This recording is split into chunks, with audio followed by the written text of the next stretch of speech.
And I watched the guy answer it too. I know. Can somebody run over there instead of me limping over there and kill the house music? Right. Yep. Got you. Yep.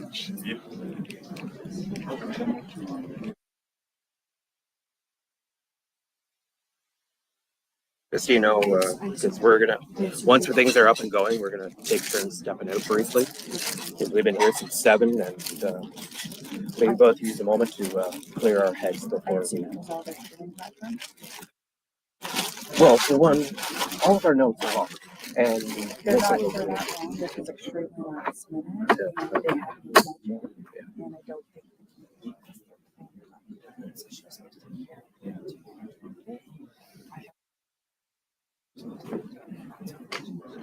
So there is absolutely no stream. There is no sending signal to a streaming platform and no receiving. They're just using this for recording. All right. Morning, everyone. Looks like we are set to start on Central Standard Time, not EST, but all right. So when I arrived here in Montreal, the only French repertoire I had was my French coupling. So I'll just stick to English. Please help our colleagues with some level of bilingual translation. But we figured the microphone and all this heavy setup out, so we hopefully will be able to figure out the rest of the agenda. Good morning. I am Val Mukherjee. I am the chairman and founder of Cybersecurity Foundation, probably the chief troublemaker, and why you are here. Thank you for coming to this annual meeting of ours. We have been wanting to bring this to Canada for a long time, and thanks to Catherine's consistent and persistent efforts, we made it. Cybersecurity Foundation, for those who are not familiar or just getting initiated, it started off as a very loosely found organization, primarily among friends who were doing good work in the industry. So and most of them were very seasoned cybersecurity leaders and wanted this one that would talk to the C-suite and the board. So as you can imagine, we're technologists on the cyber side. A little bit of AV and other support comes in. But we wanted to get together on an annual basis for us to discuss what we learned from our day jobs and how can we share forward. So as much as I would like this to be thought of as a cybersecurity summit, but in fact this is seriously a leadership event. And we're just talking about this yesterday, that pretty much everyone in this room and those who are speaking through the next couple of days were all keynotes. So there are 44 keynotes lined up. So please brace yourself up.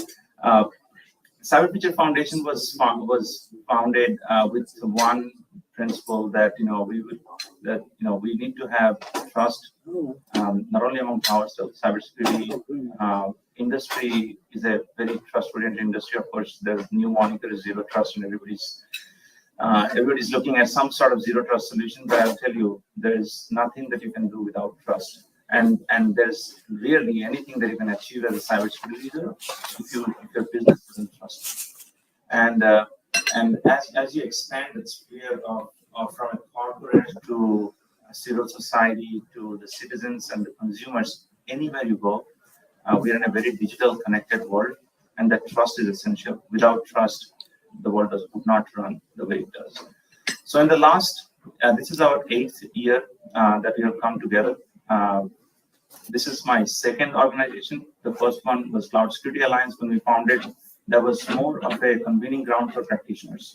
And that was when cloud was pretty much a high ground for 10, 12 years back. And through the journey, we learned that we need a similar forum for cybersecurity leaders and executives and up and coming leaders to be part of this discussion. So we could just huddle up 10, 12 of our friends in a boardroom and do that, or we could extend to these roundtables, right? So in the next today and tomorrow, through the next several hours, what we are going to learn from each of our experiences. What have we gone through? How can we brace ourselves up and also get ready for the emerging threats. If I were to summarize our action, as much as we are a think tank, we are a think and do tank. So we really focus on the action, and we choose to work on the hardest problems that need the longest amount of commitment. There are breaches that happen on a daily basis now and are notified. Sometimes not. Sometimes we come to know about it from the sources that are more prevalent. But none of this happens overnight. I mean, we just went through this whole scenario analysis of what happened to Caesars, now in MGM. And as much as we would like to attribute this to this one phone call that lasted 10 minutes, it doesn't happen in 10 minutes. These happen over a long, long time. And our information and both corporate and personal, they're all over the place. And it's a assimilation of all that is kind of resulting in the current scenarios. If we were to highlight what we do, as many of you who are already been working with us for years know, our primary goal has been and will continue to be enabling the C-suite and the cybersecurity leaders and security who have to make decisions based on the business and the organizations and the leadership mission that they have. So how can we make it easy for us? That is our first mission, and we have been on that mission for the last almost 8 years now, and longer probably if you think about Val's pals that have been part of this mission for a long time. And as part of that, one of the biggest issues that we picked up was a long thread across the cyber workforce and cyber capacity building. So for the last 8 years, that has been the longest running thread for us. That project is called Project Gateway. If you go online or look up the work that we have done, it was a combination of the leadership from IEEE, ACM, SIGDA, and all of them that put together the cyber curriculum for undergrad and postgraduate courses that's run by Dr. Diana Burley, who is with the American University now as an our board.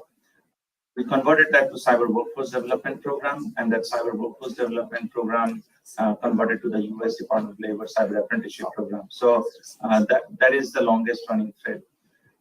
As we have grown in our activities and mission, the one that we picked up was actually the social impact work that we started right around the Afghan refugee resettlement crisis. And that started the Project Indigo. We'll talk about some of those. There are actually 3 or 4 sessions here. You will hear about Ukraine. You will hear about the different humanitarian missions that we serve. And a significant part of the agenda is how can we combine the cyber capacity work that we are doing to the work that we're doing on the social impact side, serving the underserved, finding more talent that can get into cyber. As much as we would like to, claim there are so many jobs, but there are people who are trying to get into our industry. There's a very high barrier for them to get into. Well, beyond that, there are a couple of other projects that we started over the last couple of years. One was the Cyber Board Book. We'll actually get into it in a little bit of depth in this summit. The Cyber Board Book project started in September, and in a year we have put together about 50 odd discussions that have come and come together to create this online board book. So we'll make an announcement online, but definitely delve into it here. We have speakers who have participated and speakers who are participating in phase 2 of this program. The humanitarian mission, as the Ukraine war started, came into a completely different dimension now. That combining the concept of socio-economic impact in North America, US and Canada, as much as we operate there, we were called into action in Ukraine very actively, and we have our partners and friends, CDAC and CRDF here. They will talk about it, and I'm sure you all, in one way or the other, that mission or have been contributing directly, and we are trying to make sure that that's organized, and that's basically focused on securing humanitarian mission, because I don't think NGOs have the hundreds of millions of dollars of budget that large organizations have, and they deserve to be kept secure, and also securing critical infrastructure. So together that makes for a very, very compelling mission for us. as we go forward from there, a lot of our friends and colleagues were called into action when ChatGPT became the thing and Gen AI was. So there are certain things that we see are trend setting and need a long amount of commitment and work. So we put together the Responsible Secure AI Framework Working Group, and that's our second working group next to the board book. So we will walk into that, actual activating that working group from next month. So you will hear and some of the participants here, and also a lot of action coming forward from there. The other area that and equally important, as much as we want to build and guide our industry through framework and standard and best practices and knowledge sharing, applications will be very important. And again, very small organization operationally, we are 100% volunteer driven. Everybody has a day job, and they're still trying to make time for this. So when we come together for this, we have to apply that to an industry, right? That's where we have our partnership with Health Eyesight. I can't, thank our partners and friends there for the longest time of their support. And that is where we are starting off on our industry application of the best practices that we build. If you think about the three layers that we are supporting our industry and our organizations that we serve, cyber board book sits at the top, making sure the executive development and learning goes smoothly. The RSAFE, the Responsible Secure AI Framework, the practitioner, making sure that they are ready and equipped with the tactics that they can deploy. And the cyber capacity goes from there. Those three tiers are very first applied to the healthcare industry. The other industry that we have been very close to, and we have partners here as well, and thank you, Faye, if I can call you out, for being here, as much as the other partners are here. That's another industry we have been very closely aligned to, and we have worked together for quite some time, and that's another industry we want to bring in. Subsequently, we have energy security as the third one. So these three will go on. So what we're going to go through today, with the time we have, is discussions, panel discussions, primarily on the highlights of this work. We definitely want to hear from you what your aspirations are as professionals and how you are trying to accomplish this. How can we help as an organization? How can we bring the community's resources together to put to use for the work that we do individually or collectively as an industry? Well, I know we are starting off with a 30-minute delay, so I'll keep this pushing and going. For the first panel, you bring up you advance to the next slide. So just a quick rundown of the agenda. Just let me pull that up, and then I'll be on my way.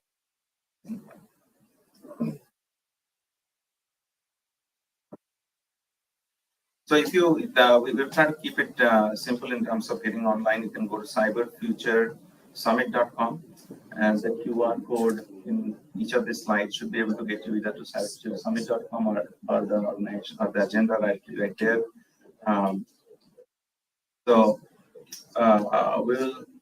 We'll start off with an understanding of the Ottawa ecosystem, and this has been, this is our first time coming in here. We are learning a lot more about the venue, the event, but of course we started with Matse helping us, guided around this process, and when we had to choose a place to be, well, it's hard to get to, but I'll tell you, this is what's coming. So for all of those who made the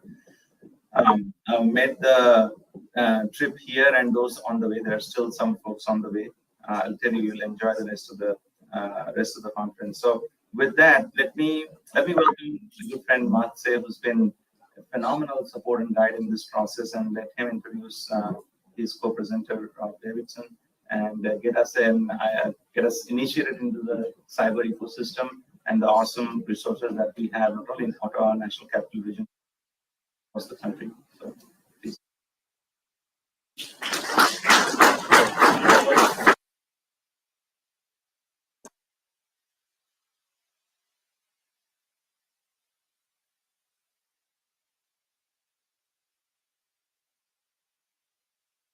Thank you, everybody, for showing up. I know Ottawa is a tough place to get to. Have spoken to a lot of you, and I have to admit, not all flights come to Ottawa. We're not Rome, so I have to admit. But I definitely would like to welcome everybody. Aside from getting here in a tough way, Ottawa is still a jam when it comes to cybersecurity, and this is what we're gonna. Rob and I will give you a short presentation. Because of time, we will try to cut this down as fast as we can. So without further ado, what I wanted to tell you about Ottawa is, aside from the fact that it's hard to get to for most of us, is that there are jams to it. There are 5 reasons why Ottawa is still one of the most sought out place to do business. Number 1 is the geography, where we are located. Number 2, geopolitical, because we're the capital city and we're also located right in the border between Quebec and Ontario, and I'll get into that a little bit. And of course, that brings up to the third point, which is the language that fulfilled as many of you appreciate, Canada is a bilingual country. We are about 30% of French. And very active. And that portion also drives about 30-40% of our economy. So the bilingualism is very important as part of our DNA and heritage. You are recording here. Number 4 is the technology, the talent that is here in Ottawa. We'll get into that because aside from being known as the boring town with a lot of government servants and whatnot, we also have a pool of very talented technology technicians and other talents. We're one of the highest well-educated population here in Canada, and I'll get into that, and Rob will help me out with that. We're gonna take to get back to the first point, why is Ottawa important? Aside from being the capital city, we are located centrally in Canada, right on the border of Quebec and Ontario. I often call it the Twin City. As soon as you cross the river, you're in a different province, you're following different laws, and you're following different language. It's almost going to a different country altogether. That being said, this is one of the reasons why it's so important, because everything's here. Quebec and Montreal is one of the one power and economies one here in HDMI. Canada. They ask for power around On the other side, Toronto is also known as the capital city of Canada for e-commerce. You can easily rack up to. So many of these headquarters, corporations, Well, if you a lot of if they add power to the manufacturers are also located. So where we are, 2 hours to Montreal, 4.5 hours, depending how fast you drive, to Toronto.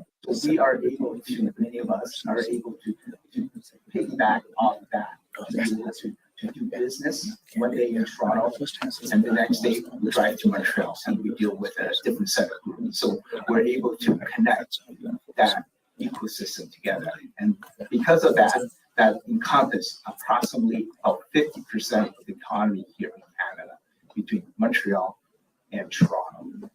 Okay. The second part of it is where we're located. Because we're on the border, we're able to tap into the Quebec government and the Ontario government, which is absolutely important because in Canada, some of you, Did you know somebody from the UK? It's a 2 different world. It's almost like 2 different countries. The ability to work with the Quebec government and the Ontario government will give you absolute benefit because each government has their own agenda, own budget, and everything that comes with that. So the ability to, once again, to work with both sides of it, you will have that full benefit from that. The third one is the language. As I mentioned to you earlier, we're a fully bilingual country. Even here in Ottawa, where we are located, we're dead center. If you go east, it's mostly bilingual. it's French is more predominant. So you will hear a lot of, when you go into the restaurants and whatnot, you will hear a lot of that is being served in French version. As you go west, it's predominantly English side of it. And when you go into the other side of the river, which is the Gatineau side, predominantly is French. But they also have pockets, depending on east and west of Gatineau, of English group and French. So it's absolutely unique when it comes to language. Why is it important? It also helps us to find the right talents, the right people to help you. So for example, if you're looking for a representative for your product or your service and whatnot, this is you will get the talent pool of bilinguals that will allow you to cross border between Ontario, Quebec, and the rest of the country because of that. Right? But the last point is the talent. Once again, although we only have 2 major universities here, but the average population has, I believe it's 40% has secondary, post-secondary education. About 20% has beyond that, whether it's a master or PhD. And that is important because, once again, it's the talent and the education of it. Aside from that, we also have a very highly educated population in the IT section. Many years ago, Ottawa is considered one of the Silicon Valley, and still is. I'm not sure if you folks know, but about 10 kilometers from here, there's an area called Canada North. It's about 2 square kilometers. That's just a little over 1 square mile. There are 540 tech companies all located in that little region. So you could literally walk across the street or walk across the hall and you're meeting somebody, CTO, and all the other companies. You got the telecom, you got the AI companies, you got the transportation companies, medical, and everything else.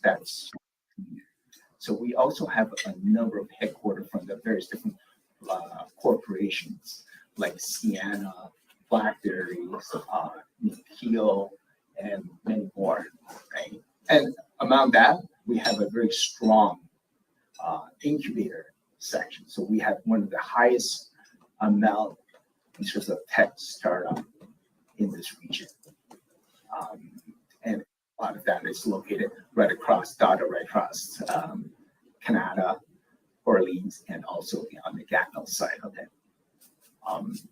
Aside from that, without further ado, I'd like to introduce my partner here, Rob Davidson, and he will give you a little bit more details in terms of the various different organizations, and we will do a fireside, and then we'll take up questions from everybody. All right. Thank you. Welcome everybody to Ottawa. I'm Rob Davidson. I'm the Director of Data Science with the Information and Communications Technology Council. And just a little bit about that. We do 2 things. We do research at the intersection of the digital economy with the future of work, future technology, and also social impact and social issues surrounding that. And of course, cybersecurity kind of sits very well in that space. And the other thing we do is, based on that research, we build programs that essentially help build the workforce in Canada to fulfill on the digital economy. And so one of my colleagues later, Sheena Bolton, will be talking about one of our K-12 directed programs called Cyber Titan, which helps middle school and high school students learn about cybersecurity. So look forward to that. So we do a lot of research in those areas, and I'll talk a little bit more about that in a second. But I also want to talk about Ottawa, and not just as sort of an ecosystem for the private sector, because there's probably over 100 entities in the greater Ottawa area with Gatineau that are involved in cybersecurity. So there's a great economic base for it, but there's also a lot of infrastructure here for cybersecurity. It is the home of the Canadian Centre for Cybersecurity, run by the federal government. We also have organizations like the Digital Governance Council, which designs digital standards, and one of their standards sets is around cybersecurity. In particular, one of their first ones was cybersecurity for small to medium-sized businesses. And for those of you who don't know the sort of Canadian economic sort of landscape, 90% of Canadian organizations are small to medium-sized. So it is a big issue for Canada to have that. So we have standard bodies, we have government organizations. And I also had the opportunity about 4 years ago to talk to Public Safety Canada, who runs a lot of the cybersecurity programming for sort of the federal government. And they were looking for advice on multi-stakeholder forums for their cybersecurity efforts. And I had experience in that working with the Treasury Board and other issues. So I had the opportunity to spread that word. So there's that also happening here in Ottawa. So there's also interesting things. I'll mention it in a moment when we're talking about our research around the universities. And so there's a lot of infrastructure. There's also just over in Gatineau, essentially the Digital Identification Laboratory for Canada that looks into digital IDs, involved with people like DIAC to run sort of what's the digital ID infrastructure, which is very important for cybersecurity strategies. Onto ICTC and our research. And so about a couple of years ago, we created a committee that was the ICTC National Advisory Committee on Cybersecurity Training. And that group is a collection of academics, industry, and people in sort of cybersecurity to guide sort of where does the talent development need to come from within Canada. And so we did a research project. We surveyed students, we surveyed employers, and we got some really interesting results out of that. And I'll just share a couple of those. One of the things that when we're looking at sort of the scope of the cybersecurity talent shortage, ISC Squared does an annual report that talks about the cybersecurity workforce. The 2023 will be coming out soon, but the 2022 results had Canada having over 25,000 unfilled cybersecurity jobs. And the thing about that, though, is that year over year had grown only about 1.6%. Whereas for a lot of our G7 allies, it had grown substantially double digits in sort of their skill gaps. And unfortunately, I don't think that's necessarily indicative of Canada keeping up with the workforce needs. I think that we're a little bit behind in creating the workforce for cybersecurity. So it's more of an indicator that there's a lot more talent and strategies in cybersecurity to be developed in Canada. So overall, though, internationally, there's about 3.4 million jobs that are unfilled in the cybersecurity sector. So that's hard to keep up with. And in particular, as different nations ramp up their information and their programs, there'll be more demand and competition for the talented people in the cybersecurity industry. So when we were looking at this, how do we fill these skill shortages and how do post-secondary institutions help fill those gaps? We talked to employers, and one of the things they said is that people graduating from universities and colleges didn't necessarily have a lot of the basics. They didn't have the operating system basics. They didn't have the networking sort of hands-on experience that was necessary to develop cybersecurity in Canada and having sort of resilient systems. So they had that aspect. Within sort of the rest of it, they're also saying it's not just about the technical skills, that they needed people that were more resilient, that were able to work under pressure and that, could handle stress and also critically think about sort of what they were seeing in sort of their cybersecurity environments. So there were challenges around those human skills. And as we know from what happened in Las Vegas, that was sort of a social engineering attack that was implemented by the Scattered Spider group. So we have to be aware of what is necessary within the environment, and it's not just technical. So we have those aspects of it. The other thing, of course, employers were saying is that they all want to hire somebody with 5 to 10 years experience in cybersecurity. That's very difficult to do because not everybody, and how are you going to develop new cybersecurity talent?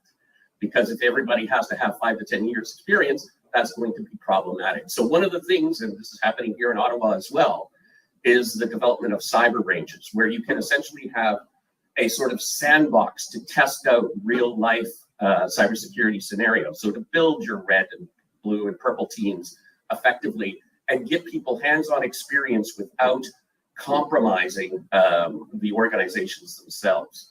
So one of those collaborations is the University of Ottawa with IBM. They're putting together a cyber range for their student base. Also, there is an organization here in town, Field Effect, who's putting together a cyber range. And we're seeing it also at places like TMU in Toronto at the Rogers Catalyst Center, and also the University of Calgary has partnered with the private sector to develop a cyber range. So there is initiatives going on to help students get prepared for being in the workforce.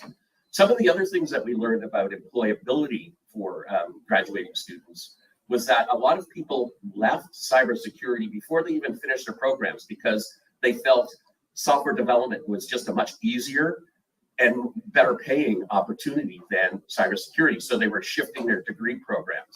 And one of the things that we heard was that if there were more work integrated learning opportunities, just like they had in maybe software, that they would have maybe stayed within cybersecurity. So that is something that our programs do at ICTC, where we put together work integrated learning for the federal government and help develop programs around this. One of the initiatives we're doing right now is with University of Calgary and TMU in Toronto to essentially get more women into cybersecurity training and jobs.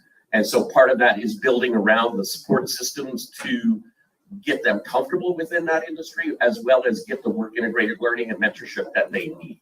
So lots of work is going on, and ICTC based here in Ottawa is trying to do its best to help that out. So with that, we can open up, I guess, for questions if anybody has any. Or we could just get on with the getting things back on track time-wise. All right, looks like it's going to be the gift of time. So thank you for your attention. And again, welcome to Ottawa.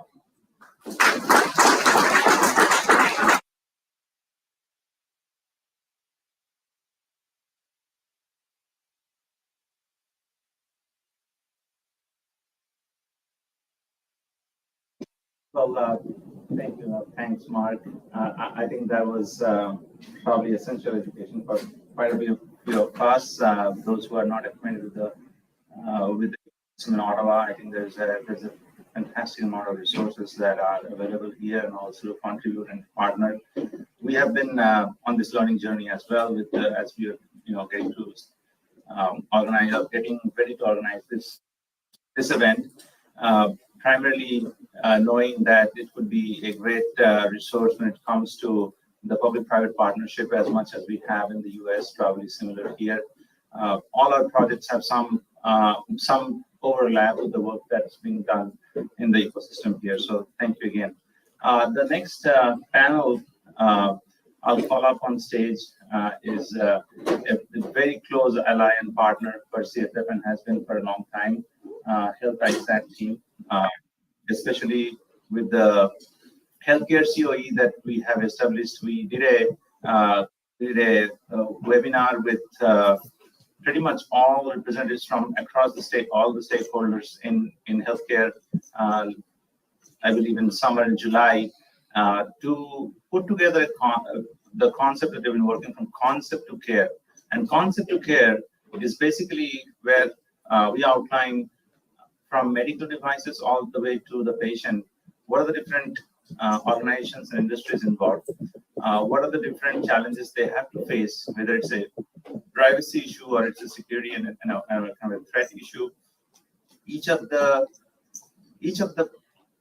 pieces of the puzzle. They have to deal with certain different nuances. The payers have to deal with it, more on the financial side, medical devices on the equipment side, healthcare providers on the patient side.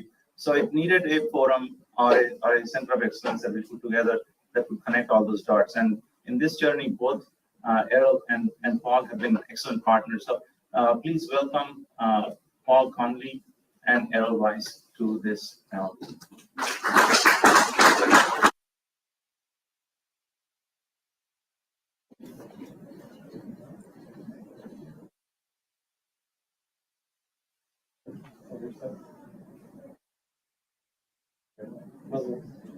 Steal the lead from our previous panel and start up here. It might be easier for me. So great. So good morning, everybody. I'm Errol Weiss, I'm Health ISAC's Chief Security Officer. And if you don't know what an ISAC is, besides the world's worst acronym, it stands for Information Sharing and Analysis Center. And there is one of these for every critical infrastructure. So, so in terms of what we do for healthcare, I'm pretty well plugged in with the hundreds of members, organizations that we have globally, and working with them to help keep them safe and secure from a cyber threat and physical security standpoint. The ISACs basically are a virtual neighborhood watch program. So the whole idea is if you see something, say something. If you have an attack in your infrastructure, you want to be able to share that information with your neighbors so that they can be better protected and use that information to better protect themselves. So by virtue of what we do, I've got a lot of access and a lot of understanding of sort of what the current threats are. So what Paul and I wanted to do this morning is each of us will start with a few minutes of opening remarks about our perspectives, and then we'll take some questions from you guys as well. So what I wanted to do first was sort of set the tone here in terms of threats and focusing really on what threats we see in the healthcare sector. And I'm going to start the conversation off with 3,604. 3,604. It's not the number of people in the room right now. It's the number of healthcare records that will be breached in the next hour as we sit here. And I say that because of the last 14 years, there's been about 480 million personal healthcare records breached in the US. And that's just what was reported. It's not even everything else. And I use that statistic because to me, it helps set the tone in terms of how bad the system is, how much work we have ahead of us in order to protect our individuals, every single person in this room, how much work we have to do. And it's just one of the many indicators that we have in terms of how broken the system is. So in terms of threat, let me start setting the stage here. I think we all know sort of the various threat actors that we have that are attacking anyone in general. MGM's been the buzz lately, right? So cybercrime, why do cyber criminals exist? It's all about the money, right? They're after the money. One of the other threat actor groups that we have dealt with for a long time, generally called hacktivists. And hacktivists use online methods to promote their objectives. I haven't talked about hacktivism in a long time. I was in the banking and finance sector for 13 years before this job. And if you think back to the 2011 timeframe, a group called,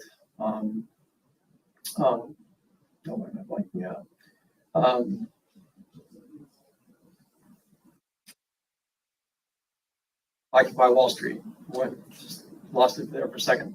So a group called Occupy Wall Street was physically camping out in cities, started in New York, started on Wall Street, but spread to cities globally. And they were protesting, control of the wealth by the few. And they used online means, but they were causing a lot of disruption locally as well.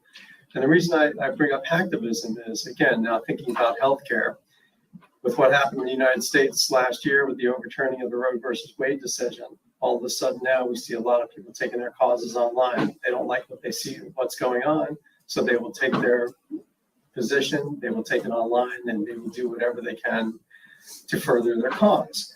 And so we see, for example, healthcare providers that are providing like gender reassignment surgery, or family planning or abortion, reproductive health procedures, abortion procedures, COVID vaccines, right, that even people didn't like being a part of. Organizations that had some problem with any of the above things that I talked about, taking their causes online and targeting healthcare providers that were providing those procedures. But it didn't stop with just the providers. It was also the healthcare insurers. The insurance companies that were paying for those services were also being targeted. And targeted how? The bad guys were basically doing whatever they can to steal sensitive information, expose that information publicly in order to embarrass the organizations that they were targeting. There are dis and misinformation campaigns as well. So organizations that had problems with providers that were performing gender reassignment surgery, for example, would post horrible pictures and accuse organizations of naming adolescents, for example, with the intent of trying to get sympathy for their cause. And then again with the COVID vaccine, with people and organizations that were protesting the development or distribution or the mandate of having to take the vaccine, we saw plenty of protests online for that as well. And some of those even would transcend in physical attacks too. So people would use online methods to track their victims and then show up in the parking lot and then continue to harass them. So lots of bad issues there. On the cybercrime front, again, I mentioned it earlier, it's all about the money. Bad actors trying to steal money from wherever they can. Ransomware is talk of the town, right? We're seeing what's happened in Vegas with MGM and Caesars, purportedly paid large ransoms in order to get their infrastructure back. 10, 12 years ago, ransomware actors were going after people in the room and hoping to steal all your pictures that you had on your computer, and then maybe you would pay them a couple $100 to get your computer back. But now ransomware has evolved to the point where we see what's happened with the Las Vegas casinos and organizations that are paying multi-million-dollar ransoms. And and all of that has just continued to fuel their business plan. And they are very successful, and they will continue to be successful until something changes. But with respect to ransomware, with Health ISAC, we've tracked 12,000 ransomware events in the last 3 years.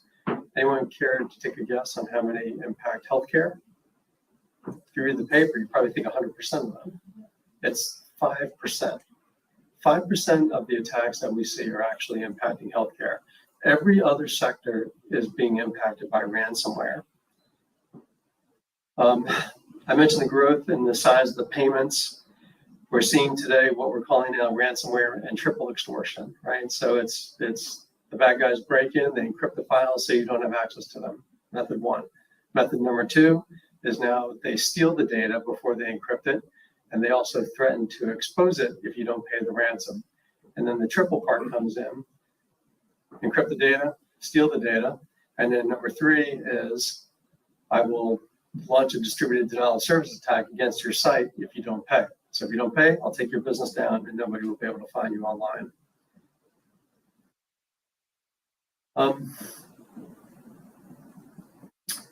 Next part is on, let's flip gears a little bit and go to sort of the nation state motivated actors. So the example I like to use here, close to home for me in the healthcare sector, is when you're thinking about nation state actors like China, Russia, Brazil, Iran, and others like that. They've got large populations. In 2020, with COVID spreading globally, spreading quick, people were looking for solutions to treat very seriously ill patients. The vaccine development that was happening at the time, all the research and development around that as well that was happening. These countries were doing anything they could to try to figure out how they were going to treat patients, how they were going to develop the vaccine, and they would get that information from wherever they could. So we saw plenty of phishing attacks and other espionage-style attacks launched against pharmaceutical companies in the U.S. and abroad, looking for information about development of the vaccine itself.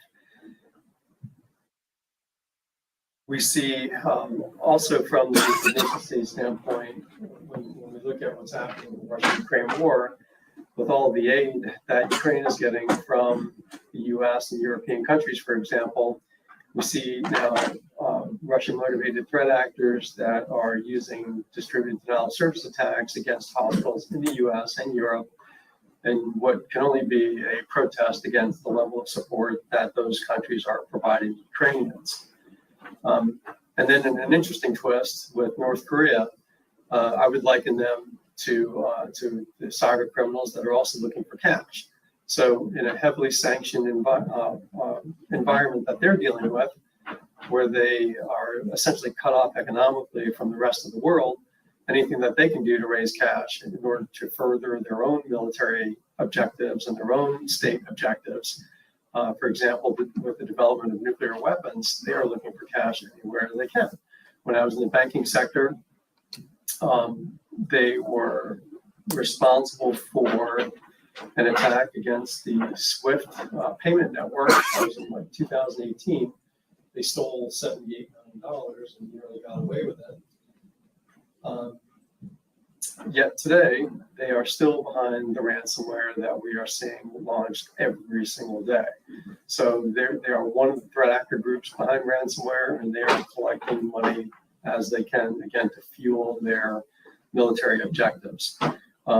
Interesting podcast, if you have time, is go download Lazarus Heist, and it was just phenomenal. Just really interesting perspectives on what is motivating them.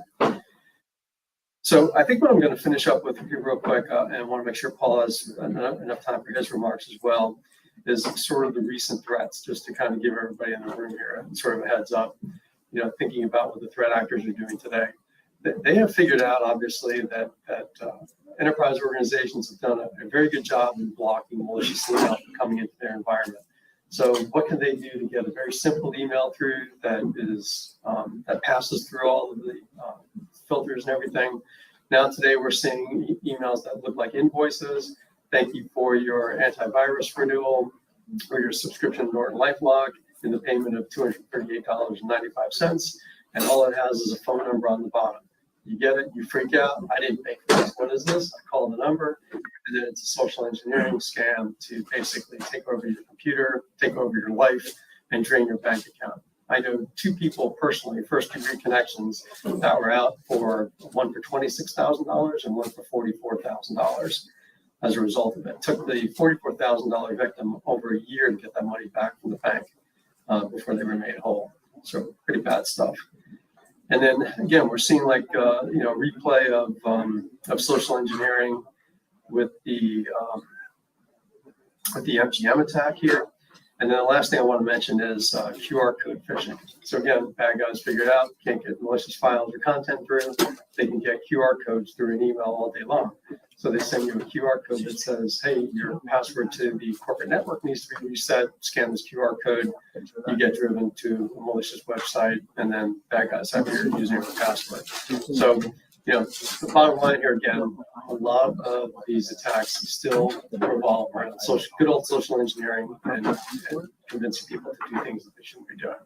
So let me yield some time to Paul, and then we'll, like I said, at the end, we'll open up for questions. Thanks, Errol. My name is Paul Conley. I'm currently a technical advisor to the Organ Procurement and Transplantation Network, which is the United States system for organ donation, making sure they get equitably distributed to the right people. But actually, earlier this year, I retired after 20 years of being a CISO at HCA Healthcare, which is the largest healthcare provider in the United States. We operate 187. I guess I should stop saying we. They operate 187 hospitals, 2,000 other clinics, treat about 35 million people a year. So a college of nursing, a large group purchasing organization, a cancer research arm, very, very complicated organization. So I observe between Errol and I, you can see being a CISO in healthcare has some effect on your hairline, clearly.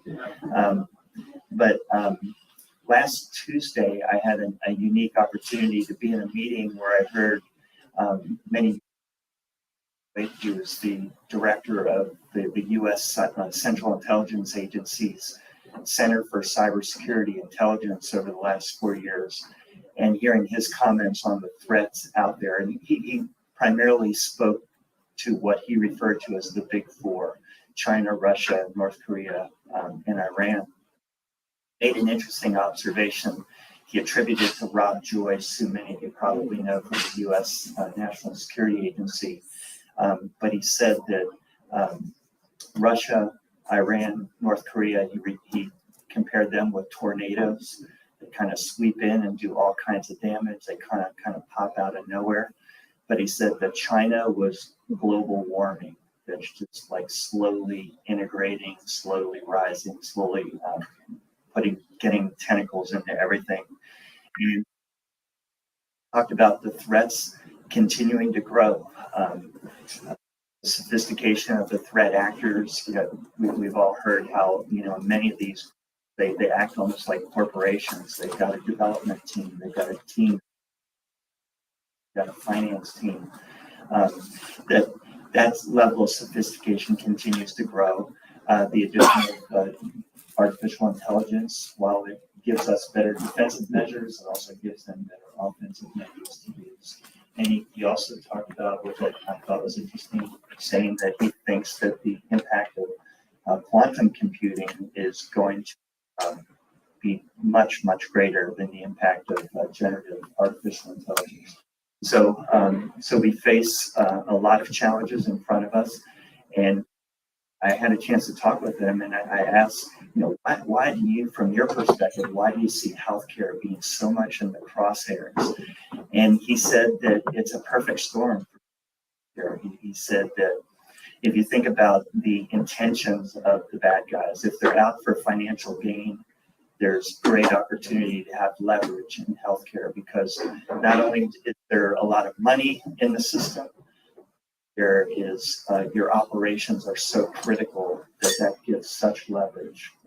Like MGM was hemorrhaging millions and millions of dollars with every minute of their outage or every hour of their outage, but there are no lives at stake there, at least not that I think. Whereas in healthcare, you get a ransomware attack on the hospital or other types of systems, there's potentially lives at stake. So it's just a different type of leverage that they can apply to you. If the bad guy's intention is to harvest and collect data, a very rich data source in healthcare. Not only extremely personal data, there's intellectual property. As I mentioned, my organization had a huge cancer research organization. Again, personal data, financial data, research, intellectual property, all of that. And if their intention is just to create chaos, in Andy's words, throwing sand in the gears, you could have a huge impact on a community by impacting their healthcare system, because so many people are dependent on it. And I said earlier, the operational impact of a hospital or other type of healthcare facility is so significant. It's just a different kind of leverage that they bring to bear. So that was kind of the why. He talked a bit about who, and Errol talked a little bit about the what they do. One thing that I just want to say, after hearing this grim picture, I definitely don't, obviously a daunting challenge, but I'm so thankful for the work that this organization is doing, that Errol and the ISACs are doing. That has made such a difference. The impact of intelligence. I kind of, a few years, I guess 5 years back, I kind of felt like we were changes that I've seen occur in recent years has been the ability to be much more focused on what the priority areas are. And a lot of that comes from the intelligence of knowing what they're looking at, what the latest attack was, and that sharing that is driven by organizations like the organization putting this on, the ISACs that are represented here. So I just want to thank you all for that. Speaking from the perspective of an operator for a healthcare provider, it's made a huge difference. So I feel like that's going to help us. Meetings like this, where we collaborate and we talk about ways to work better together, educating the future workforce, things like that. Those all give me optimism for the future. So I just want to finish on the note that all is not lost. We are definitely getting better. I feel like healthcare in general has really raised its game. There's a lot we have to do to continue to raise its game. But I see the priority being there, the investments being there, the collaboration really helping a lot. So with that, I'll pause and be happy to help answer any questions anyone has.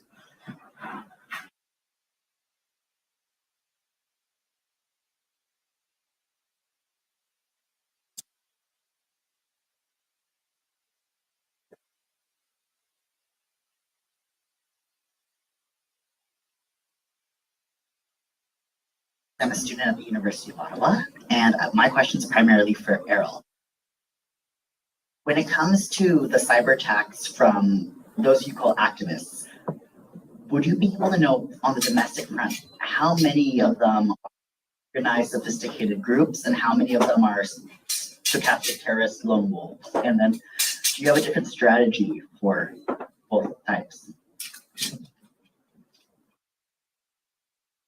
So I think it's going to be a combination of all of the above, right? There are some threat actor groups that fall under this name of quote anonymous, and they attempt to recruit individuals. They're loosely organized. There are certainly lone wolves that we see as well that are willing to take on some further their cause through these online methods. Go after organizations and they can pin attribution basically on anybody else that they want, whether they want to say that they work with Anonymous or some other group or not. The bottom line is the reason why we want to try to raise the awareness of what these threat actors, who they are, what they're doing, what their intentions, what their motivations are, is again to raise the awareness for the defenders, to make sure that they understand what the threats are, what they need to protect themselves from.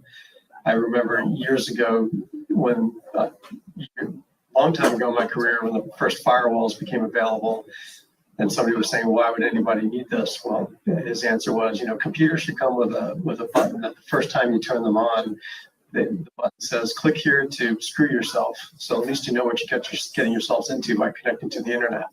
And people had no idea what those threats are. So you need to take them seriously. And again, I would just use all that information to better protect the firm and the organization. Nikolai Bilanyuk from Fortinet, and thank you for ably covering the issue of ransomware as it applies to the healthcare industry. There's another kind of attack against healthcare that is at least theoretically possible. And if it's theoretically possible, it's going to happen sooner or later, and especially in wartime, and we do have some wars going on. So that is the notion of attacks directly against healthcare equipment. We have monitoring equipment that is networked. There is diagnostic equipment networked, treatment equipment that's networked. Somebody could attack this equipment to subvert it in some way and actually hurt or kill people in the process. And I can very well imagine if the Russians have the ability to do that against Ukrainian hospitals, we know that they already have no conscience, so why would they hold back? And if, God forbid, the United States found itself war against China over Taiwan, let's say, wouldn't the Chinese perhaps consider attacking Veterans Administration hospitals to kill people? I mean, can you sort of explore that one a little bit? Thank you.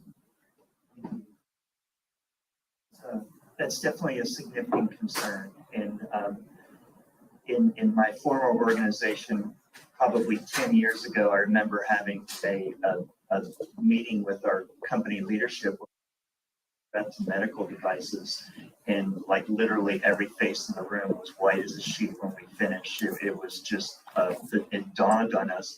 And at that point, our IT organization did not even handle medical technologies. It was just treated separately in the individual departments. So that's an area where I think there's been huge change. And that's one of the areas why I feel optimistic that we're on a much better path. I know the Health ISAC, in fact, there's a session later in this conference where we talk about medical device security. The organizations that use the devices are much more aware of what those risks are. The organizations that build those devices are much more aware, and they're doing a much better job of building security in. I mean, I can remember 8-10 years ago talking with large medical device manufacturers about security, and they looked at me like I was speaking a foreign language. And that has dramatically changed.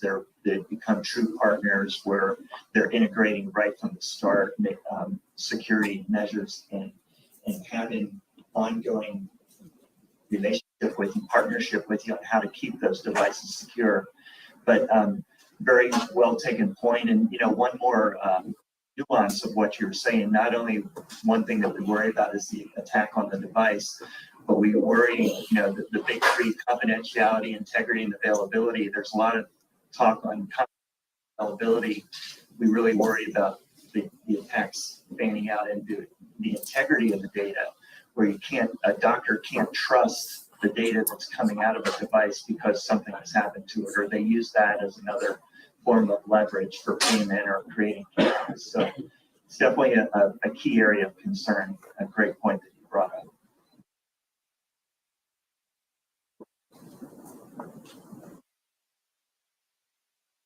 Oh, such a grim look on your face.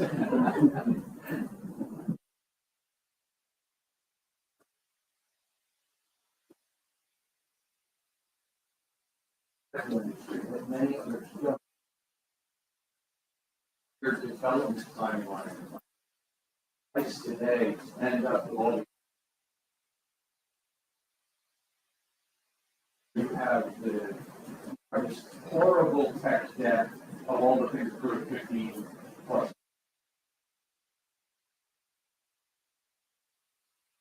Like being flat between bad history and hopeful future.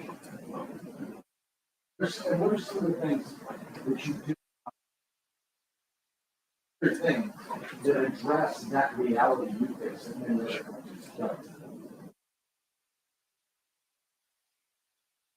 So I'll start with that. You're going down the line with network segmentation, definitely a best practice. But there are other products that use that same sort of principle in order to help secure networks that those legacy devices might be on. The other things that I would point to is that there's been some really good work from the Health Sector Coordinating Council that has put together some procurement guidelines that organizations can use. So it gives you really thoughtful, mindful procurement guidelines and contract language that you can use when you're buying medical device equipment today. So hopefully you don't have those gotchas 15 years from now. And then, as Paul mentioned, I would tune into the medical device panel here later today. My colleague, Health ISAC, Phil Engler, will be here, and he is a longtime expert in med device security. A couple of things I would just add is that those timelines are definitely shrinking. We are getting help, and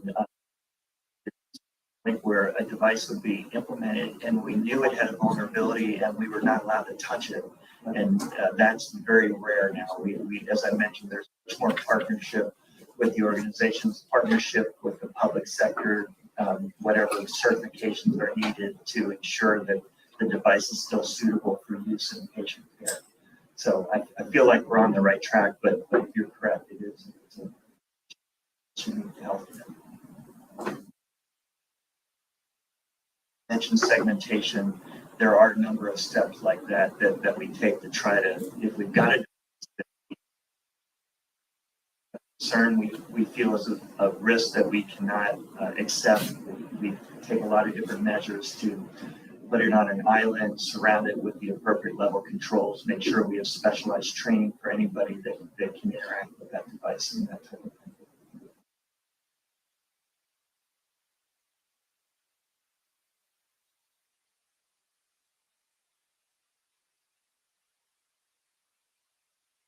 Government acts over a investigative advisory investment group out of area. And one of the questions I have where you're facing, and having threats on an ongoing basis every day, and working to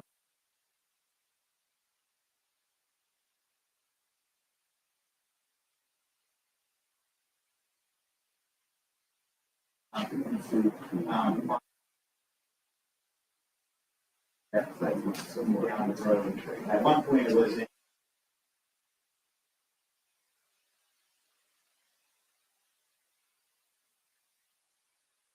and there have been coming out of the White House in the U.S.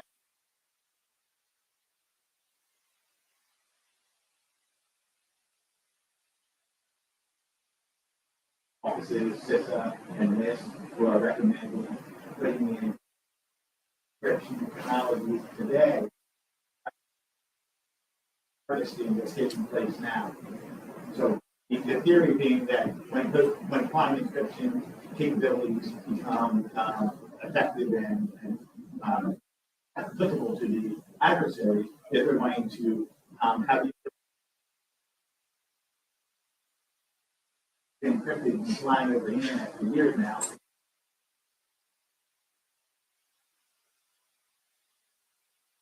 Recommendations coming out structure and new areas of government. How is that impacting or guiding healthcare?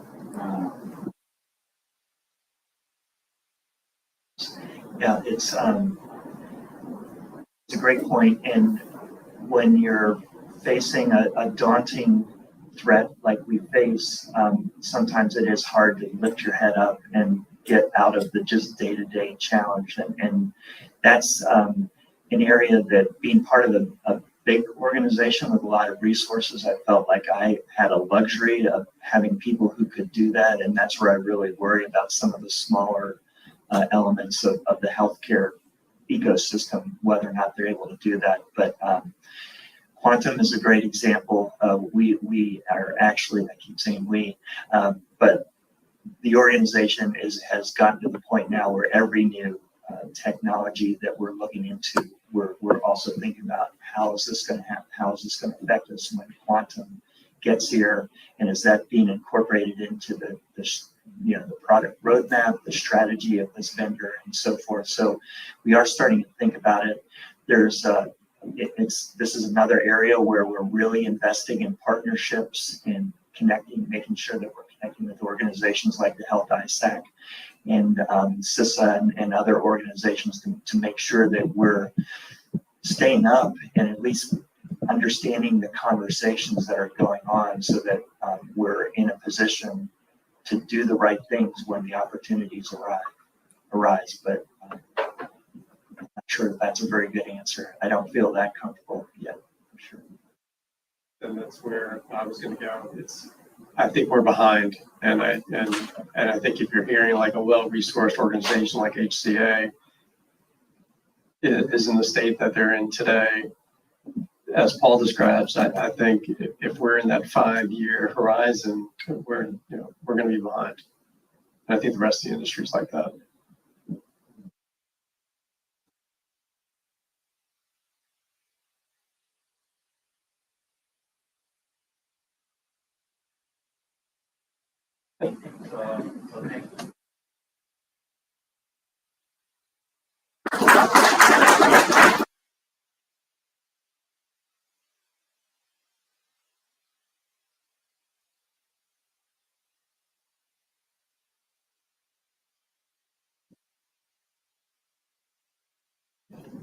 All right, so I think you can probably think through this whole process of healthcare because it's so personal, and as much as it is personal, it also impacts the society. So the socioeconomic impact of this is incredible.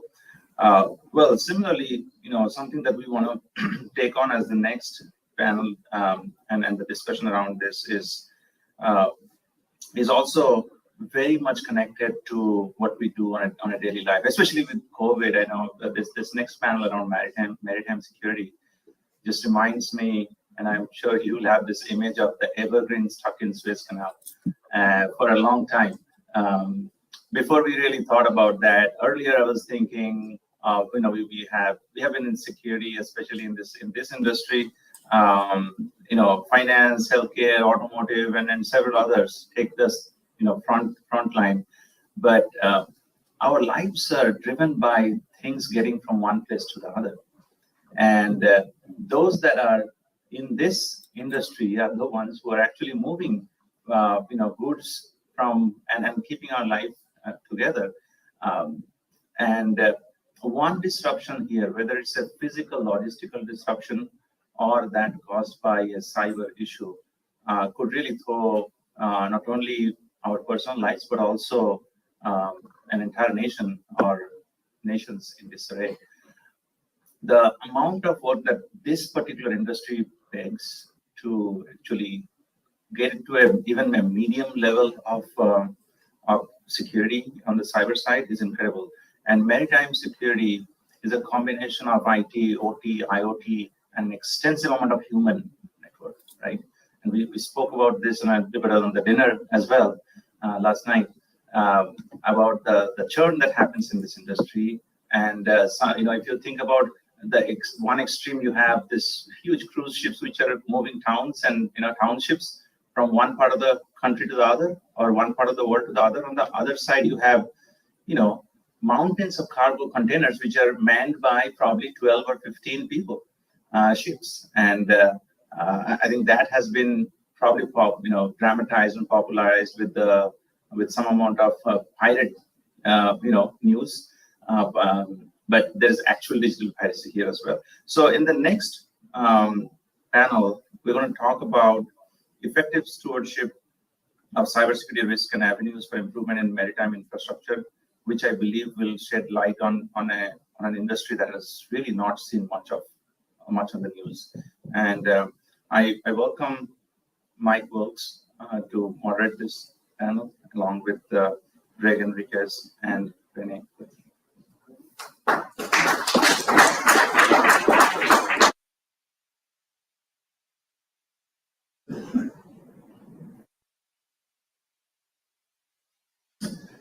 All right, let's jump in. So I wanted to give the quick introduction in case you hadn't read the blurb, and then we'll have a Q&A discussion. My name is Mike Wilkes, and we wanted to talk with you today about critical infrastructure. And of course, you've heard from the other panelists, it's being targeted by threats that can basically disable the economy. Normal operations of business, transportation, communications, and government. The organized crime, as we've heard, nation states, but we also have to contend with bored teenagers now. And we have to worry about people that are wreaking havoc, with billion-dollar organizations. They can. And because I heard, Charles Carmichael from Mandiant was talking at a summit in New York, and saying that they have to bring in high school guidance counselors to do ransomware negotiations now, because these are disaffected, messing with us. So we're seeing the democratization of crime, essentially. Anyone has access to these powerful tools now. And of course, these capabilities were once reserved, for well-funded, coordinated cyber attacks. But really, we're looking at hybrid cyberkinetic warfare, and it's begun to emerge in the theater of operations, and it's not going to recede anytime soon. So one of the things I also wanted to do, I did actually bring a couple of slides. Sorry, it's not David Brewer here, but if you have it ready, I did want to do one thing, which was I saw that the mayor of Ottawa talked about which we're standing right now. And so I checked with my fellow presenters, and I don't think, is there someone answering the slides? No? Okay, well then I'll just read it out. So the land on which this building stands is part of the ancient homeland and traditional territory of the Anishinaabe people. We pay respect to the Anishinaabe people's past, present, and future, and their continuing presence in the homeland throughout the Anishinaabe diaspora. So I had a slide that had a whole bunch of lovely logos that represent all the great work and Greg and I have worked on over the years. And if you have the slides, we'll be happy to send them to you because it contains some of the information about our. Greg has over 25 years of experience in executive management and market strategies. Renee is an amazing Fortune 50 States, and we've been presenting at conferences. And she was the CISO at Royal Caribbean, Coca-Cola. So she's got the been there, done that experience. Myself, I'm just someone that's a computer abuser who turned into his career. Fortunate to be the CISO for Marvel, where I like to joke, Iron Man safe. And of course, if you saw Endgame or Infinity War, you know what happened after I left. But for today's agenda, what is the importance of maritime? What are the risks? What's being done in the industry? And then we're going to have a discussion. So to prime it slightly, I just wanted to throw out a few bits of facts and details to sort of lend gravitas to supply chain risk. So we're talking about 80% of the volume of all international trade in goods is carried. That percentage is even higher for developing countries. And so if we're talking about, well, let's say that Statista.com said that the global trade was worth about 22.2 trillion in 2021. So 80% of that, $18 trillion. And all of it is going through critical choke points, manned and womaned by infrastructure that is at risk, OT. Maritime industry supports over 30 billion US jobs, 20% of the US GDP. In Canada, the industry alone is responsible for about 100,000 jobs and 4.6 billion in labor income. And of course, geopolitical instability, like we talked about, is a part of the risk to the supply chain. I have The next slide has the picture of the Ever Given, but you won't see it unless you ask for a copy of the slides. We do remember those 6 days, right, when it was lodged sideways. Learned that the supply chain is not 3 links. It's not just an upstream provider, you and one of your downstream providers. It's an entire ecosystem risk. And I think this particular event was estimated at costing around $54 billion globally for one human error. Imagine if a bad actor decided to sink a ship in a port, right, or in a canal. These are the kinds of choke points that we have to worry about. The last piece I wanted to mention before we dive into a couple of the stats. In maritime security, you build your defenses around natural contours, right? And have a picture here from Lord of the Rings, with the pillars, Gondor, and they're holding up their hand and they have a shield. But in cyberspace, there are no natural contours. Right? It's a man-made, human-made theater of operations. And so there are no natural defenses for us to build upon like you would with the port entrance to a city. And so I think it's important to think about the future of maritime. There's a lot of OT risk, and I think the biggest threat to OT right now is the influx of IT people telling them what to do. There's all sorts of people saying, "Oh, let's put an IP address on that crane. Let's put an IP address on boats and ships and containers." And of course, if you go to DEF CON or watch any of the videos, you know that they can sink a ship, right? They can steer a ship. They can take over all of the things, the ballast. Just tip it over. What is it? The Icon of the Seas, the largest cruise ship about to be launched, is I think around 10,000 passengers and crew. That's 3 times the size of the Titanic. The other thing I wanted to do in terms of what's being done in the industry, there's a couple of organizations that I've worked with, World Economic Forum.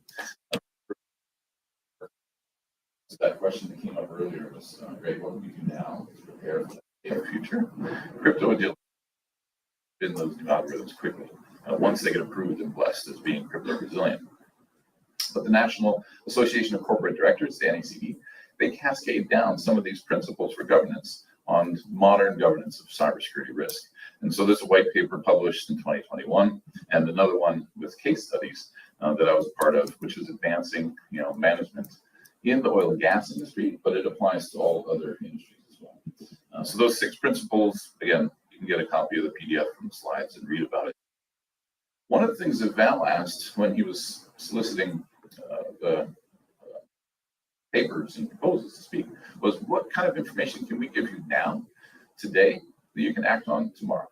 And so there's one thing I wanted to highlight here. It's something called OSCAL, OSCAL. It's the Open Securities Control Assessment Language. It's from NIST. And if you want to do a FedRAMP program in the US and be a cloud service provider, you're eventually going to have to submit all of your policies in a machine readable format. That's what OSCAL. And so I think one of the things we can benefit, most companies, large companies, waste about 15,000 hours a year performing compliance and assessments and due diligence questionnaires. make that, think about the productivity that can be released. So OSCAL right now is a voluntary format, but I believe everyone should go and look up and download and find ways to bring on an automated compliance platform. As an example of endorsement, Google Cloud, Phil Venables recently spoke about how their 2023 Department of Defense IL5, Impact Level 5, they did their entire package in OSCAL format. Saved them millions of dollars in time and effort.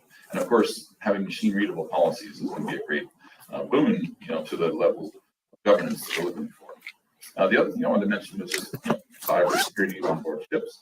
There's a great International Chamber of Shipping has a document that helps talk about it. So there are things out there that can be done to mitigate this risk. And of course, we also have the International Maritime Organization.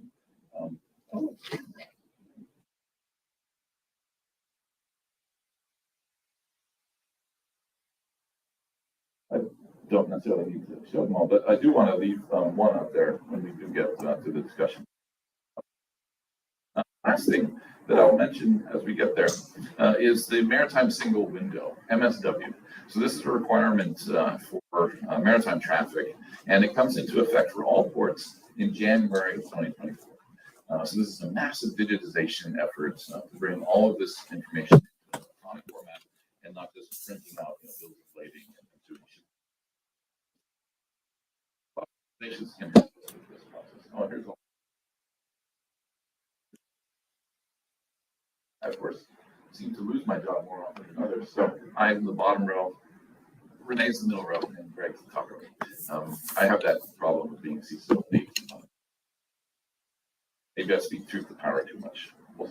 But anyway, so who's giving industry guidance? So I've got links in the slides for the International Maritime Knowledge Center, the Transportation Safety Board of Canada, the Canadian Coast Guard. Looking forward to Tanya's speech and presentation next. U.S. Coast Guard Cyber Command has been involved in a lot of breaches, including a 0-day at the Port of Houston for a managed engine self-service password breach. FBI's InfraGard, CISA, of course, or CISA, as some people like to call it. Although I don't have a Visa card in my wallet, I have a Visa. So my pronunciation of that one, I like to say it's not CISA. And of course, the MTSI site, the Maritime Security Center, which I'll be giving a presentation in November at their summit in Florida. So if we advance to the penultimate or the opening slide, if you would like a copy of these notes that I've prepared and some of those hyperlinks, there's a QR code that'll come up on the next page. And then I'll ask us to begin our conversation portion of the discussion. So thank you for those first moments of attention to some of the thoughts I wanted to prime our discussion on. That I'll take a seat and let Greg begin our Q&A.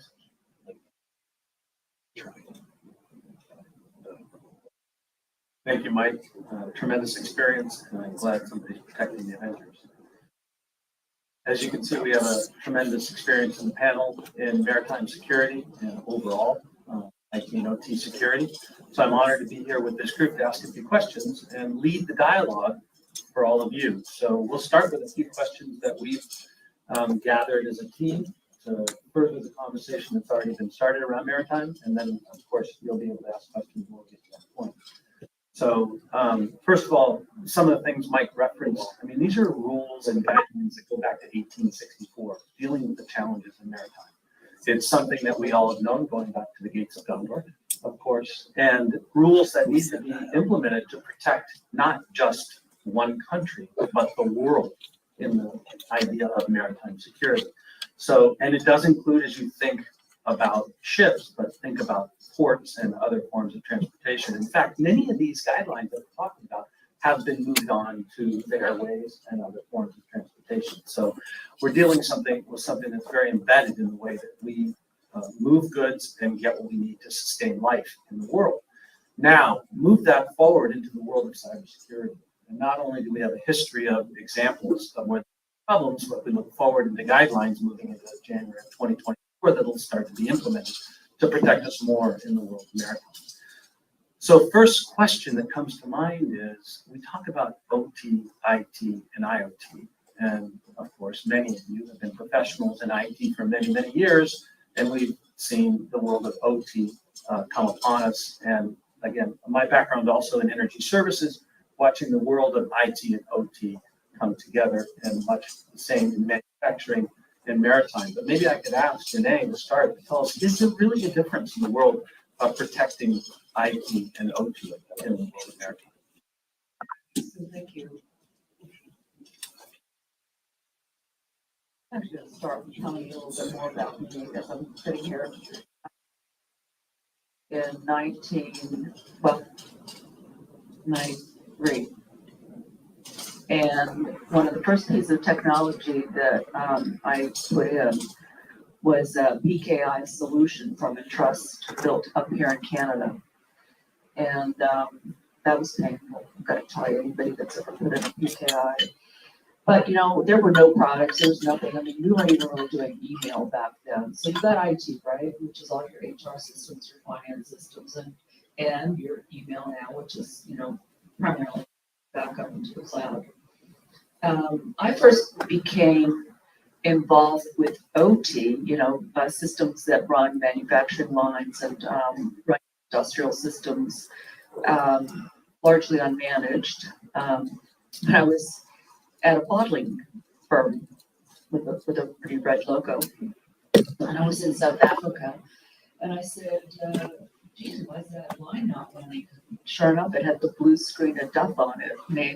And they were like, this was in 2011. And so I thought, oh man, there's stuff that can go wrong with these systems in manufacturing. Fast forward 5 years, and now I'm at a cruise line, and I'm worried about government IDs, you know, because we've got a ton of those. We had credit cards. But I had this guy that worked for me, and he kept jumping up and down that there were things on the ship that no one in IT knew anything about. So one of the first challenges that I think does exist between IT and OT is those teams don't generally talk to each other. They sometimes don't even get a room together. But I think that that's actually something that's changing now, and people in IT and OT, you know, that have jobs, because procurement chains are different, right? I mean, somebody buying a PC is not generally buying, you know, the satellite systems, for example. So they're starting to talk more and more together. But when I think about, and then my last position was actually establishing the manufacturing cyber resilience program for a company that makes food products.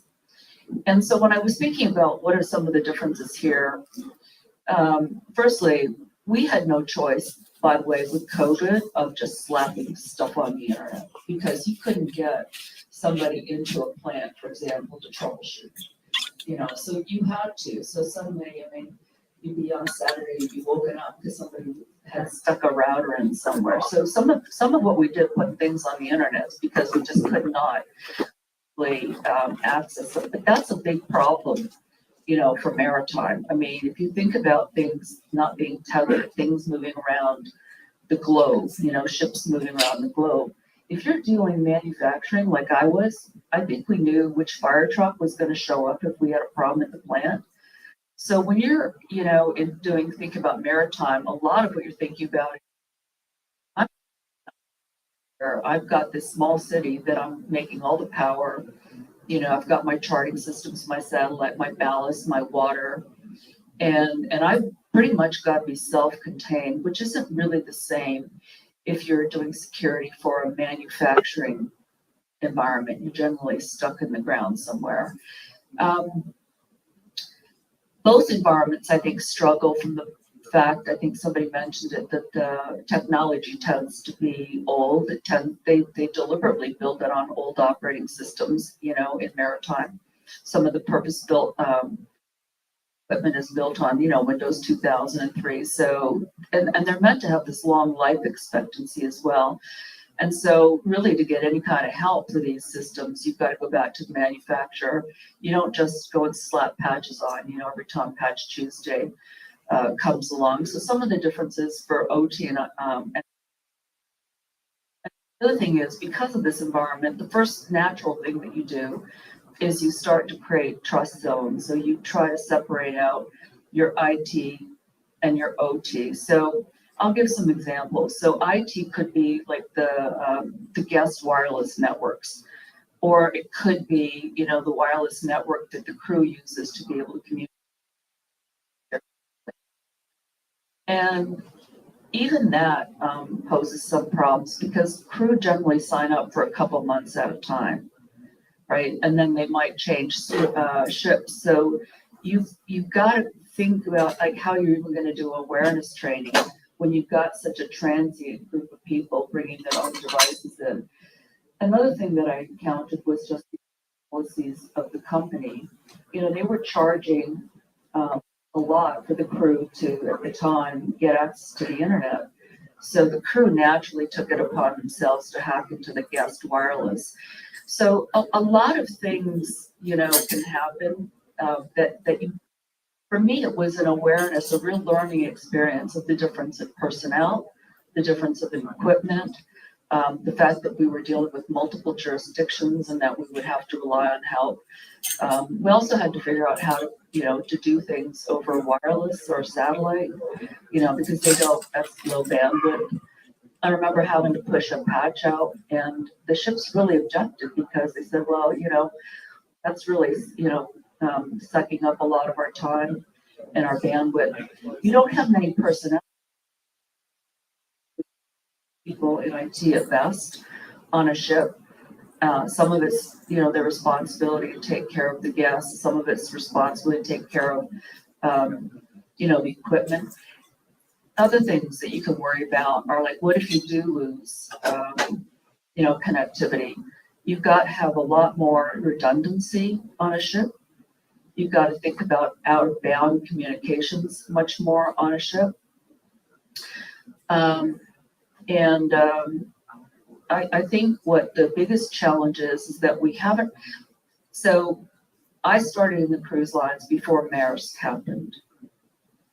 But I did think that this could go wrong. You know, I don't know why my whole tendency in life is to think about the future and what could go wrong. And if it can happen, it will happen. So Maersk to me was just a wake-up call. There were others, but that was sort of the biggest one.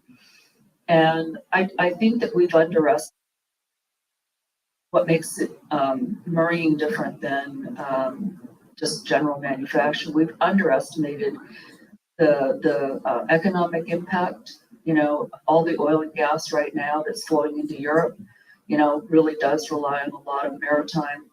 I think we've underestimated the consequences happen if something fails. And I really think that we've underestimated the potential impact to health and safety, which makes it, I think, just that much more important than, you know, opinion of a single manufacturing plant. Thank you. Good comments. Actually, while you were talking, I was thinking about cruise ships and casinos too. The recent information. There's another new thing to worry about. But it's oil drilling. It's all of the above. It's the ports. Shared infrastructure too. So if you're pulling in somewhere, you've got, you know, I was on a cruise in June and they could not get the internet working and this was embarkation. You had 2,000 people sitting in the sun waiting to get through the port because wireless and everything was out and we were unable to embark. And I don't even know if there was an IT person in the port that day.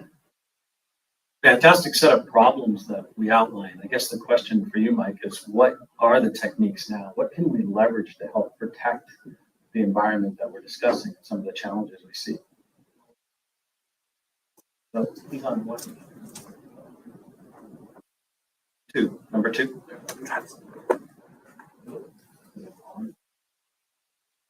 The mic is off. Mic's on. Hello, check. Okay. So one of the things that I benefit from by living in New York is we have a B-Science conference, which is much better than, you know, big ones like RSA and Black Hat.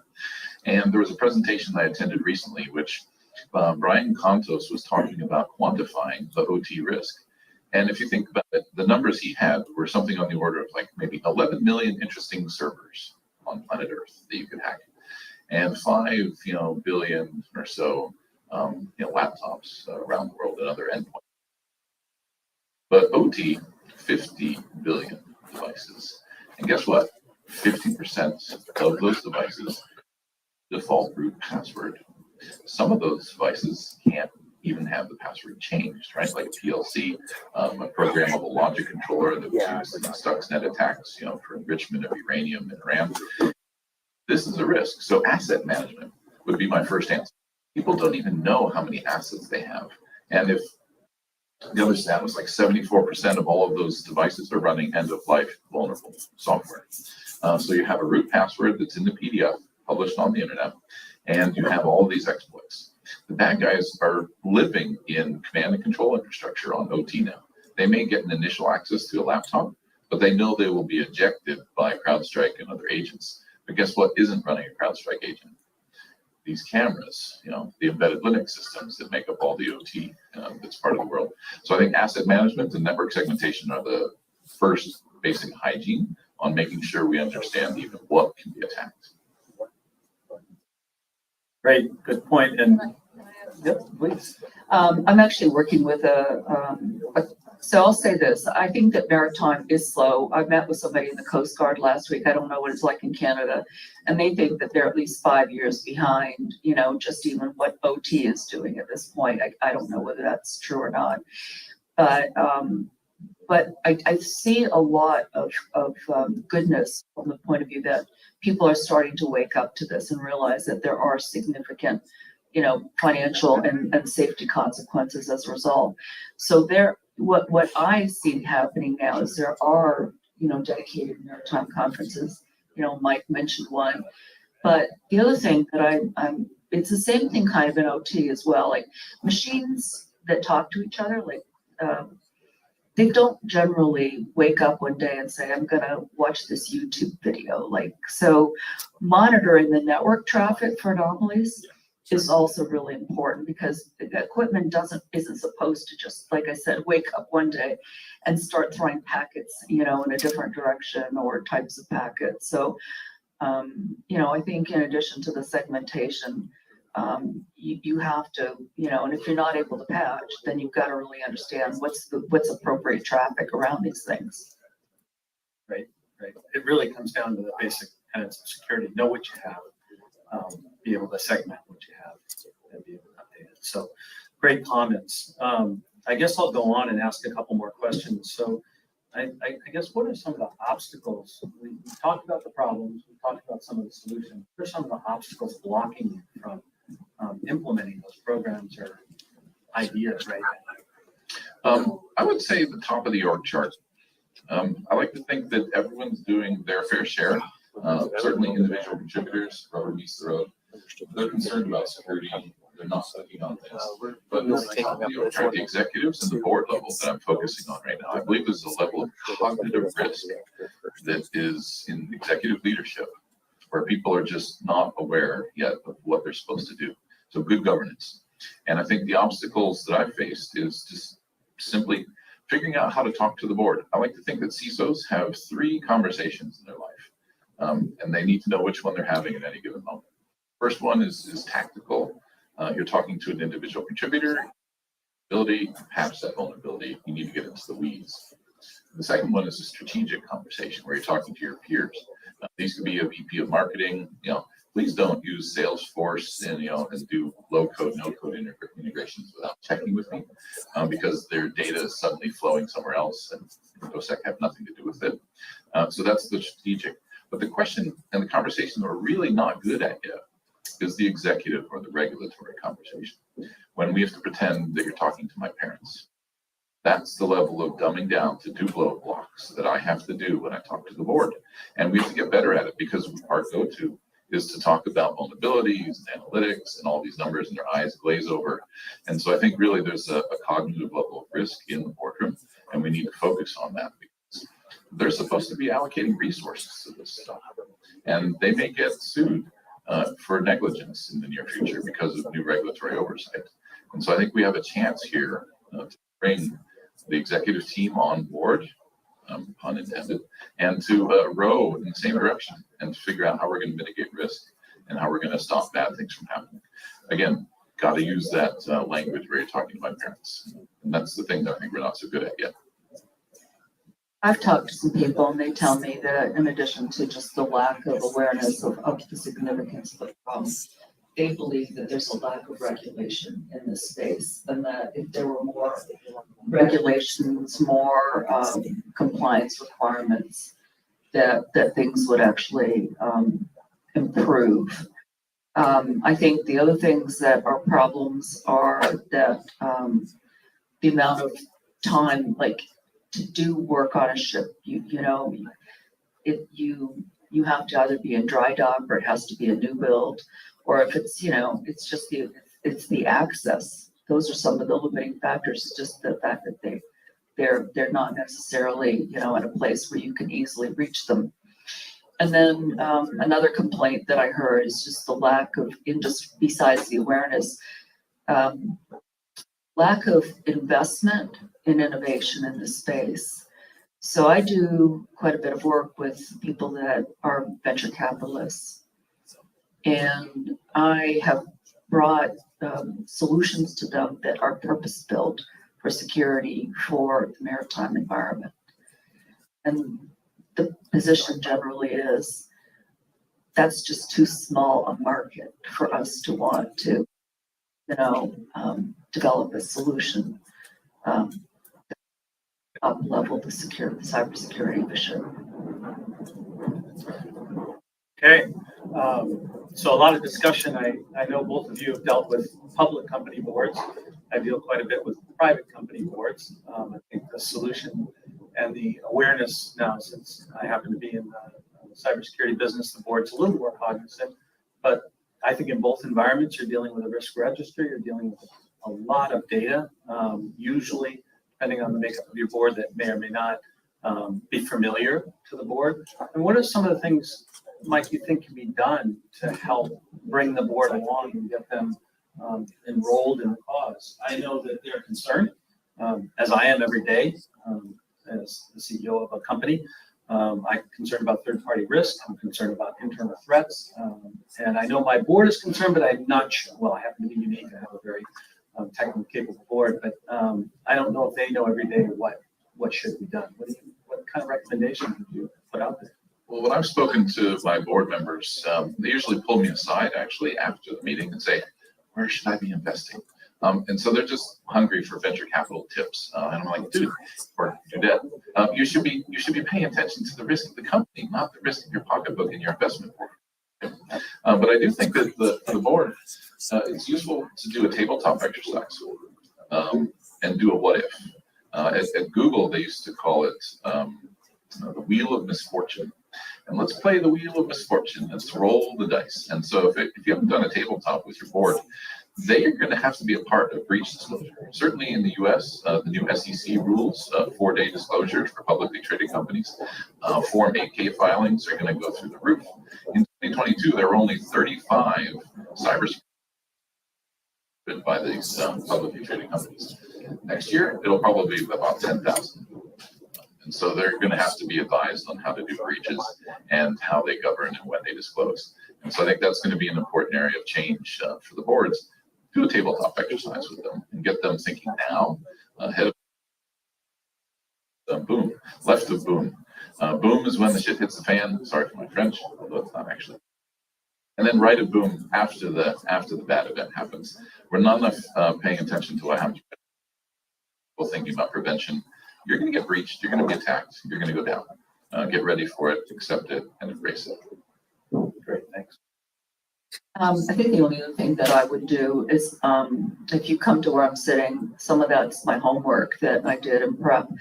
But there's a lot written about how to, protect ships. And I was amazed. I attended a meeting in July of this year with 12 insurance companies. And they basically said, we don't even know how to insure this thing because we don't know what's at risk and what should be done. I'm like, let me have your email and I'll send you these 3 documents. So there is a lot already being, it's a lot of common stuff that we know about, but it does tend to highlight some of the nuances, that are specific to the maritime space. So one is just make sure they know that you can't stick your head in the sand anymore because there's too much out there. The other thing that I'm hearing about right now, and I'm interested to hear what's happening you know, in Canada, if there's other things going on, but there's talk right now about, and I have to read this, unified requirements that have released by the International Association of Class Societies. And they go into effect for new builds contracted in January of 2024. And they basically, I have copies of some of it. It's a lot of information about what the class societies need to be looking for, from asset management, vulnerability management, to having an incident response plan, awareness, and it even tells you, you know, that you should keep a copy of all of these things on the ship. So the class societies, and there's about 12 of them, it's my understanding, and nobody knows how it's going to play out exactly because it's not 2024, will be looking for the adoption of these standards when they go to certify the seaworthiness of a ship. So those are some things that if I was still in this field, which I still play at it actually, I would be trying to understand like what's going to be the ramifications of those recommendations. Things like creating these zones of trust. Now, I mean, it's all the way from the how you deal with your people, what processes you need, and what better technology looks like on board a ship. That's great. Thank you, Renee. And all of you should be very aware of that coming in January because it does apply to your super yachts also. So it goes from cruise ships all the way down to super yachts. I thought that was the best part. All right, we're going to move forward with questions. Val, I think we have a couple of minutes to take questions. Thank you very much to our panelists.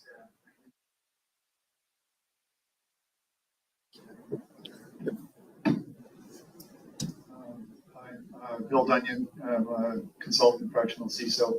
I've spoken to a number of organizations that have OT environments, and they say, "Oh, I don't have to worry about security because it's air gapped." Can you thoughts as to whether air gap is a real thing?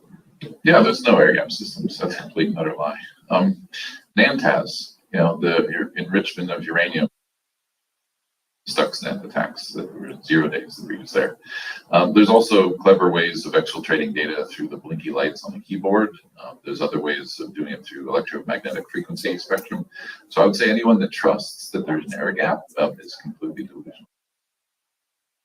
I want to say this. I think that a lot of people believe that they're a gap because they go to switch or a firewall. I mean, I was actually hired to go and to look at this, and I was told it was all there. And when I found out it wasn't, people cried. But most people, I mean, they don't really validate this either. Like they don't validate that they're like in my case that the manufacturing lines. Like I could actually separate them out too. So it's not just one firewall, right? I mean, you probably want to go in and create more subsets. You know, to protect systems. I mean, and the guidance that I have there pretty much says, and this system should be allowed to talk to that system, but not this system. So it's not just like this notion of a firewall. It's a lot more than that. And that's why I also come back and say it's also the notion that, you know, one computer that's supposed to be involved, you know, validating, you know, the safety of something. I was going to say, did I just lose my thought there?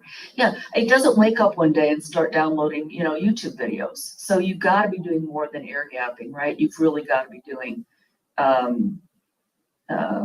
you know, looking at the traffic. And then the other thing I have to tell you is that a air gap system, I think, will do you no good if the people inside that plant or that system don't feel empowered to pull the plug on something before everything just, you know, goes sideways. So I think that there's a lot more to do than just air gapping for security to work better in these types of OT environments.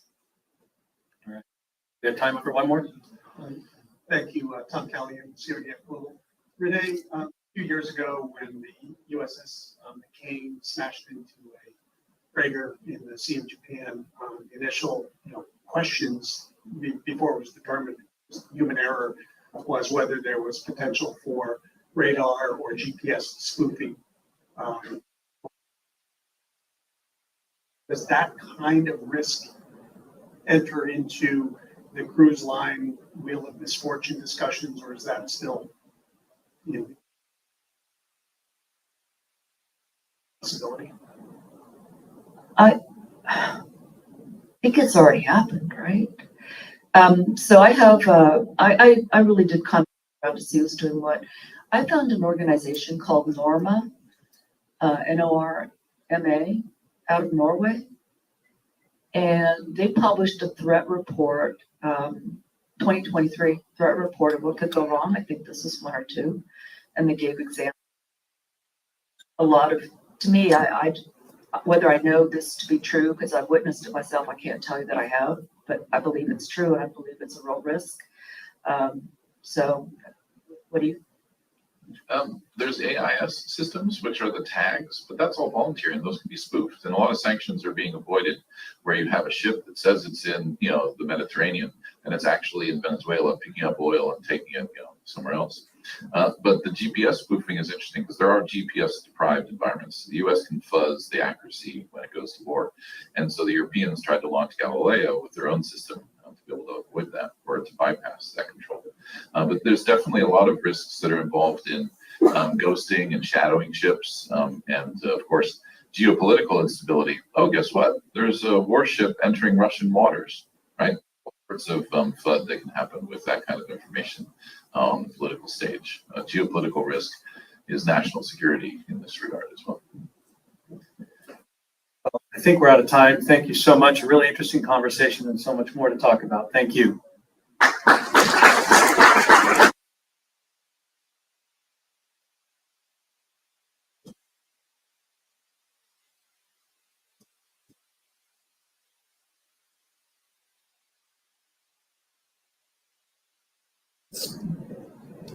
I hope that was revealing for a lot for all of you, but also you will connect the dots to what we are doing in the prime time IT, IoT and OT, and how the maritime on the industry side works. I think there is industry work that has gone on to make this happen, and whatever is happening and coming up in 2024 early, you will see implications of that. So thank you, great job, Renee, Mike, and Greg on there.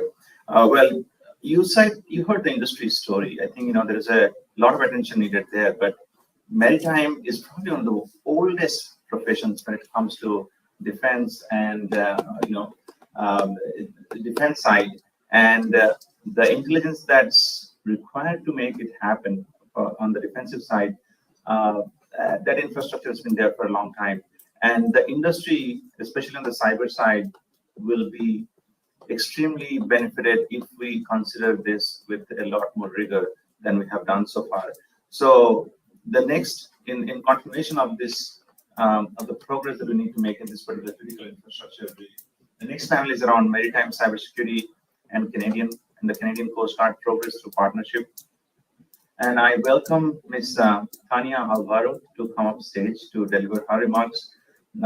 She is the Director of Maritime Security and Intelligence at the Canadian Coast Guard, and her distinguished career began with her academic achievements, notably in political science. She is a graduate from the University of Western Ontario.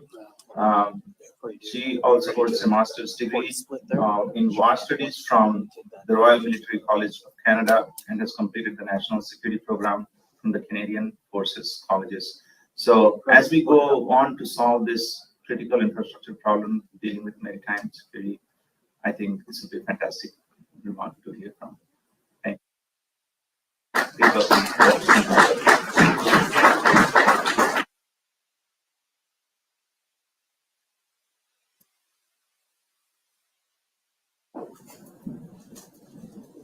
Good morning, everyone. Thank you so much for inviting us to this event. We haven't been able to attend the last couple of years, so we're very fortunate to be able to attend this year, and particularly to give you some of our thoughts and where we have been going on maritime cybersecurity. In terms of a little bit about what maritime security is for Coast Guard, so we're not a defense organization, we're a security organization. So I have to kind of clear that up right up front. We're very different from the US Coast Guard in that regard. But we do, a lot of what we do supports the other security partners who do have law enforcement mandate and defense.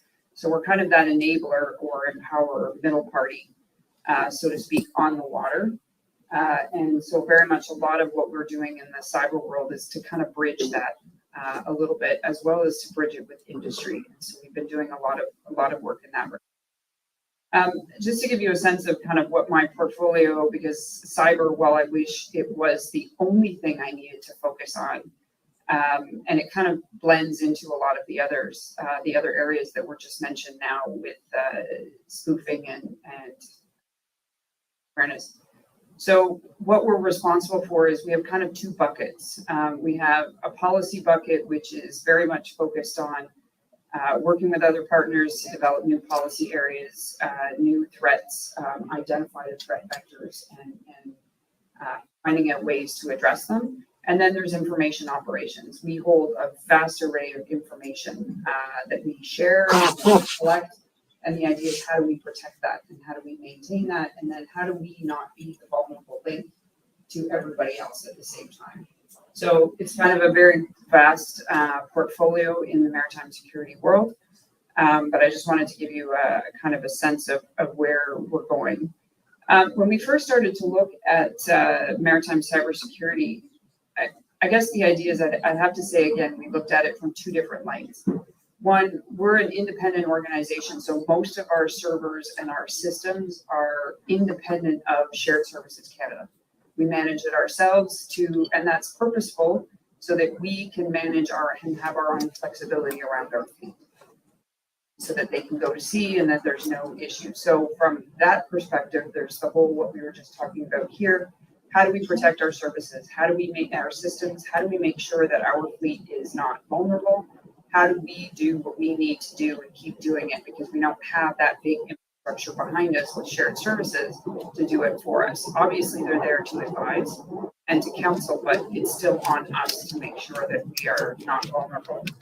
And the second one is, again, we're part of a spectrum. So the idea is we're part of a broader domain in maritime, and we're a piece of that. So how do we foster collaboration across the environment, and how do we be part of a response should there be a cyber attack?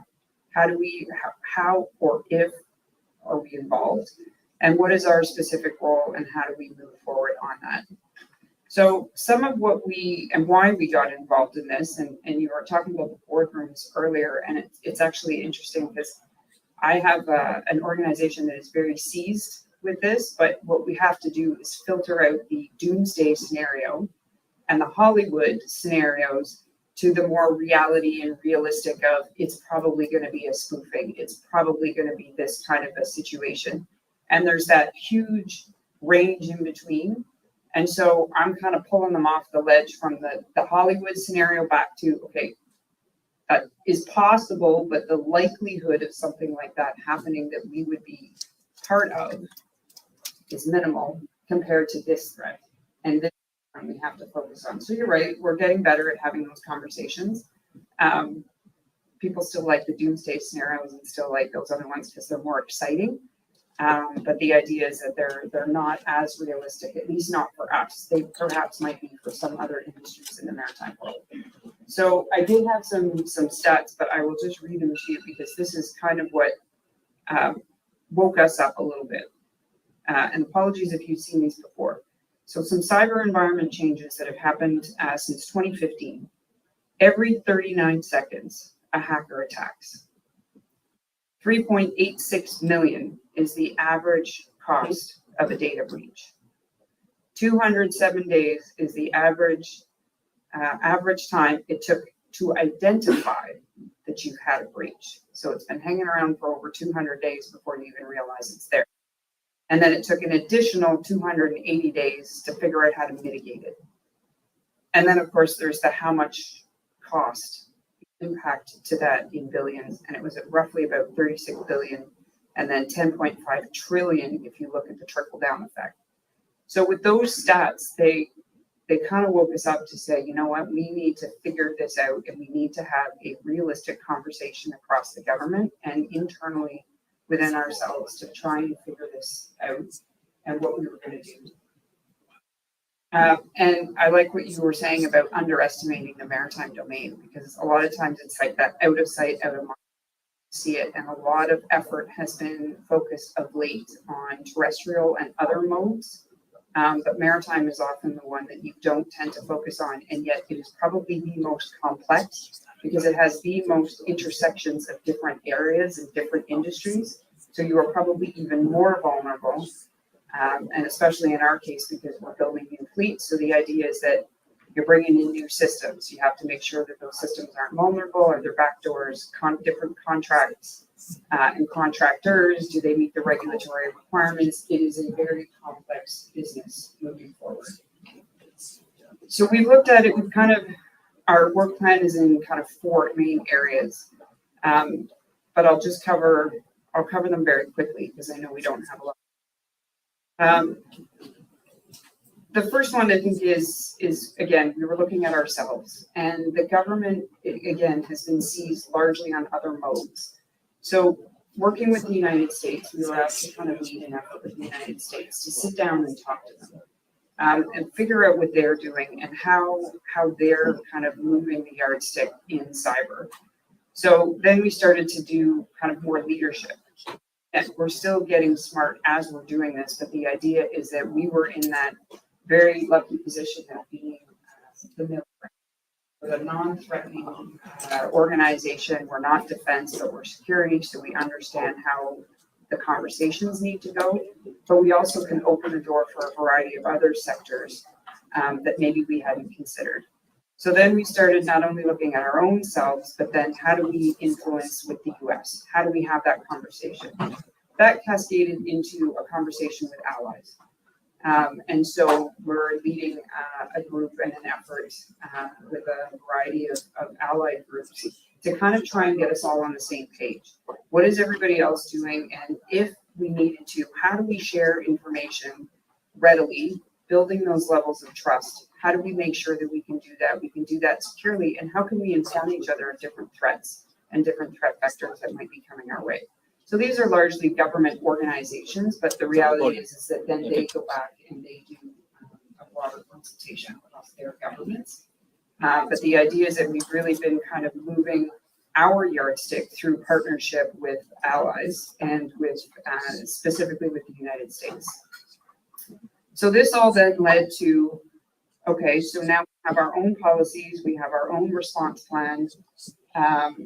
We did develop our own response plan because we had no idea what to do if something were, if we picked something up off of one of our networks. So we've developed it, we've tested it through TTX, we've actually tested it through, it's been tested a couple of times because of potential threats. We've also tested it with the United States when there's cross-border elements to it. A lot of our vessel traffic and communication on either coast is supported with the United States, and we pass information back and forth. So sometimes an issue that happens there cascades into us, and same thing, if it happens here, then it cascades down. So working a lot with that and kind of testing our response. Our responses aren't bad, but at the same time, you can always do better. So we have to keep growing our ability to test the systems and evolve and mature the systems that we have in place moving forward. The government too is taking note of some of what we've done. And so we have the Canadian Centre for Cybersecurity, which is dedicated to purely cybersecurity, except maritime. So we've been moving them in that direction to incorporate more maritime because of everything that we have been learning. And so now they're running larger tabletop exercises. There's one coming up in the fall that involves a whole variety of sectors, including industry, other provinces and territories. So the idea is that they're getting better and they're maturing as well. There is no specific maritime element to that, but again, we're testing a maritime scenario and then we're going to feed it back to them for the after action report. So it's getting there. But again, maritime is that underestimated, out of sight, out of mind. And this has all led us to do Industry Day.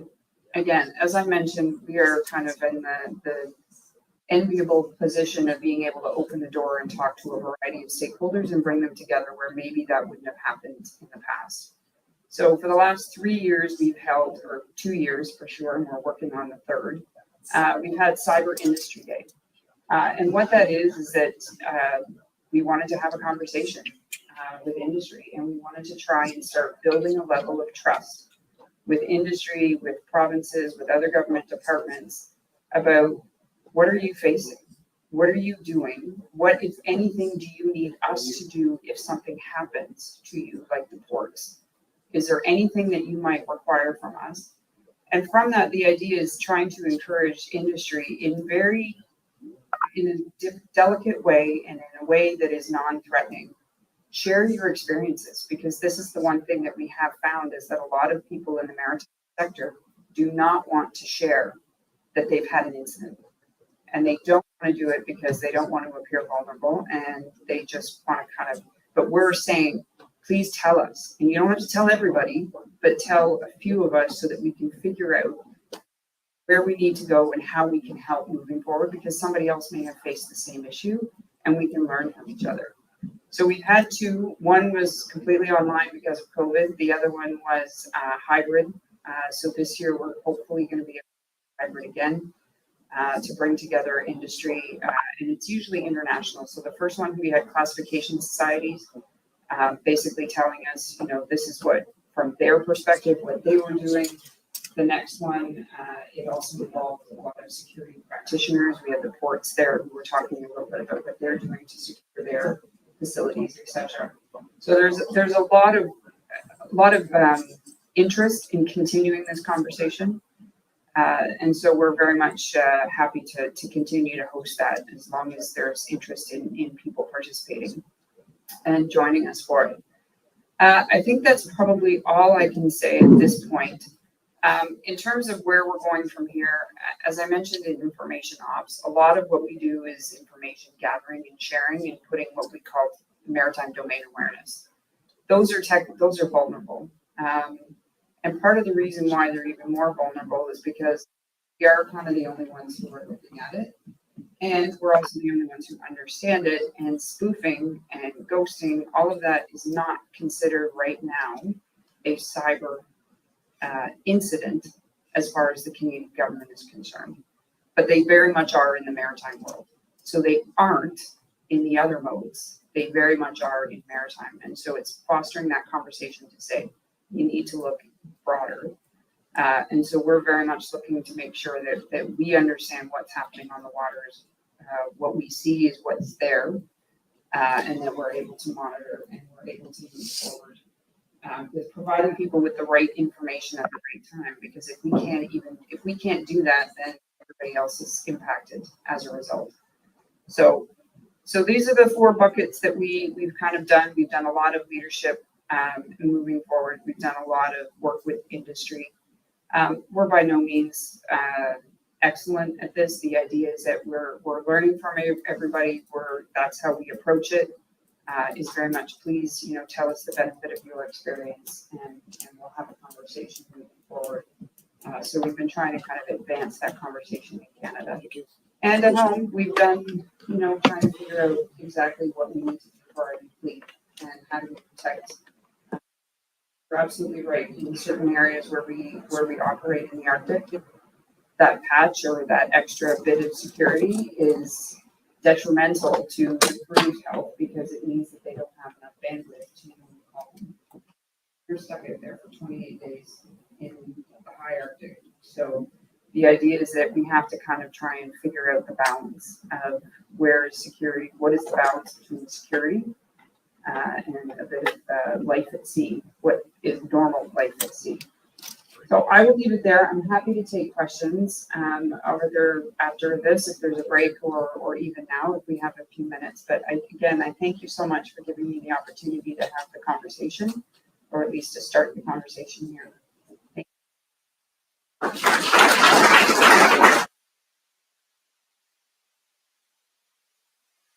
Thank you. We have time.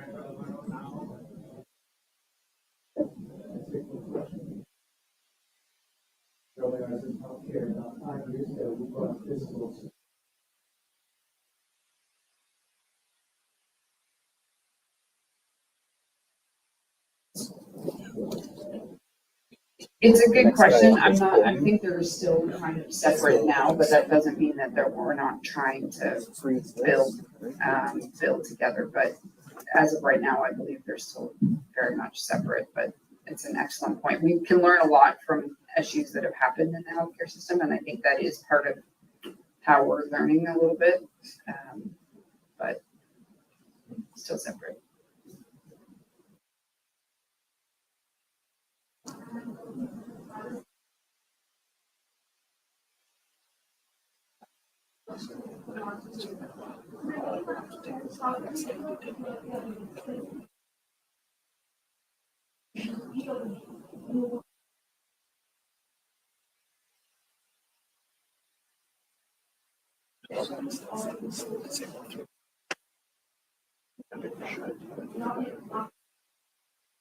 Oh, I see. Oh, it's an excellent question, and there is a lot of new courses. I don't know that it's so much a university program, but there's a lot of certifications that are happening afterwards. So maybe that's kind of the wave right now, is to do additional certifications while you're in the workforce, specifically in cyber.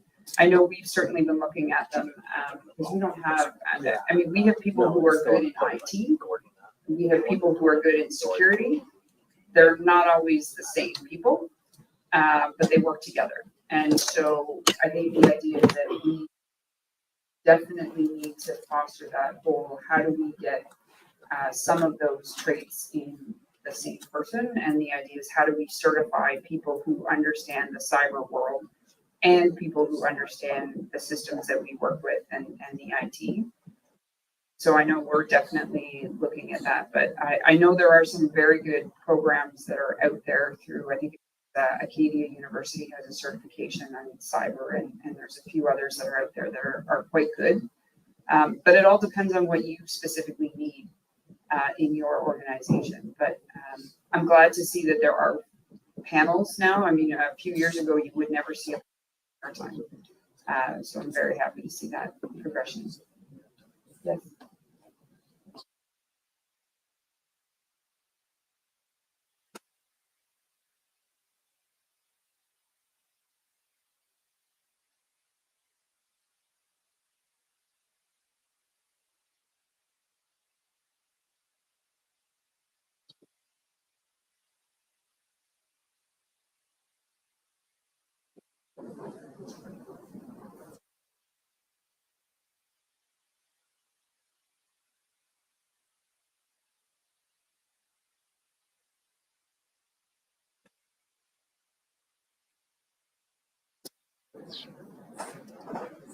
So you're right. A lot of it is we have to move away from personality to process. And there is a lot of really good work that happens because you have good people with personalities that are willing to talk to each other but they don't have to, but they choose to in order to make the world a better place, for lack of a better expression. So I agree with you. There has been a lot of effort, I would say, in the Marine Security Operations Centers, which is the fusion hub for all things maritime for the government from a security perspective. So that's like 6 departments all talking to each other. And the idea is that, so we're there, we're doing the watch, we're building the picture. We see something that's somewhat anomalous, we're able to talk to our partners behind us and say, you know, is this really anomalous, or is this something that you would that you're expecting, that kind of thing. So there is work being done. There is a greater integration, I would say, at the government level. We can always do better. But yes, it is. But I agree with you. We have to move more towards a structured, collaborative approach rather than just leaving it to chance of personality of who we staff in the centers.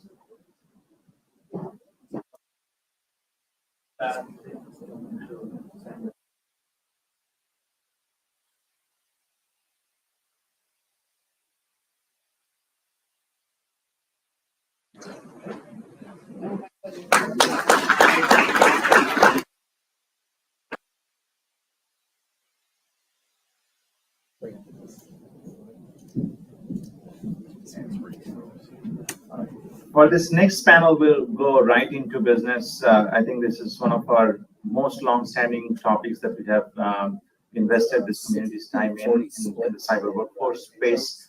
And I will invite my good friend Gordon Close to come up and introduce his panelists, and then we'll go from there.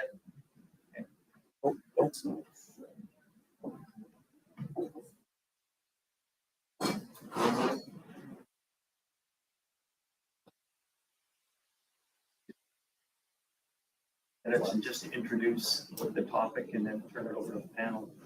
Given the time shortage, I'll probably press that a little bit. But first of all, let me thank Val and Catherine for the outstanding job bringing everyone together. My name is Gordon Pellis. I'm a Canadian. I admit that. Born and raised just outside of Vancouver. Was working for a tech company, the one you might have heard of, AT&T.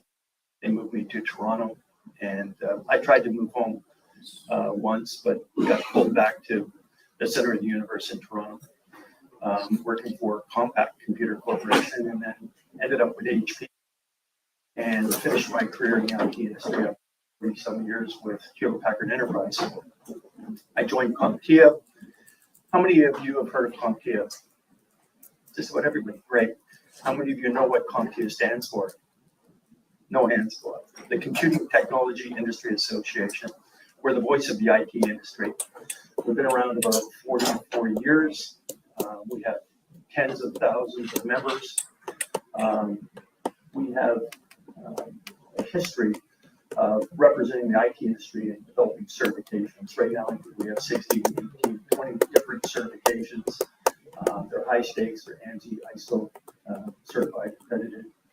And we have trained and certified 2 million individuals, 2 million plus, with over 3 million certifications. And I say plus carefully because we published our last numbers in 2019, and the numbers have grown dramatically since then, but we haven't published anything since, so I'm being careful. In 2019, we had trained and certified over 500,000 security plus. Today, I'm sure it's well over 1 million, but I don't have those numbers at my fingertips. So what I want to do is walk through the state of the cybersecurity workforce. 1 second. Make sure I've got the right remote here.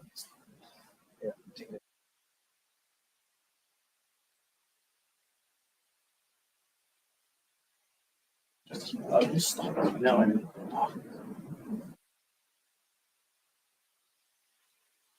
So what I wanted to do was paint a bit of a picture of what's happening. We're seeing attacks ramp up dramatically.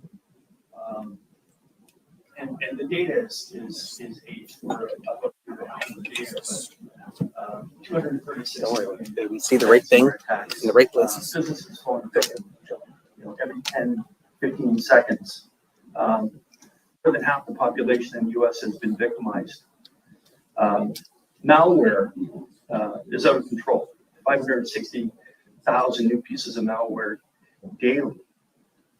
3.4 billion detections daily. Cyber attacks, as was mentioned earlier, exceeding 10 in impact. Good news is we have a workforce of over 4.5 million cybersecurity folks. The bad news is we have 3.5 million open jobs. And the forecast for that 3.5 million jobs is that it's going to remain at 3.5 million to 2031, despite all the efforts we make to add people to the workforce. What I thought I'd do is highlight a few points. We've seen a nice increase, 144% of computer science graduates. That's a really nice trend. We've also seen a 66% increase in engineering undergrads, I should say, which is a nice trend. We're seeing an increase in the STEM undergraduates. Seeing high school students indicate that they plan a STEM career, all positive trends. We see employers moving towards skill-based hiring and away from using a university degree as a proxy. And we see that a large percentage of CIOs and CISOs are investing in the cybersecurity workforce. So what I thought I'd do is just break this down into things that people can remember: the good, the bad, and the ugly. So again, those good items. Now we move into the bad items. So I told you that the percentages of undergrads were increasing. Well, the bad news is the raw numbers of undergrads is decreasing.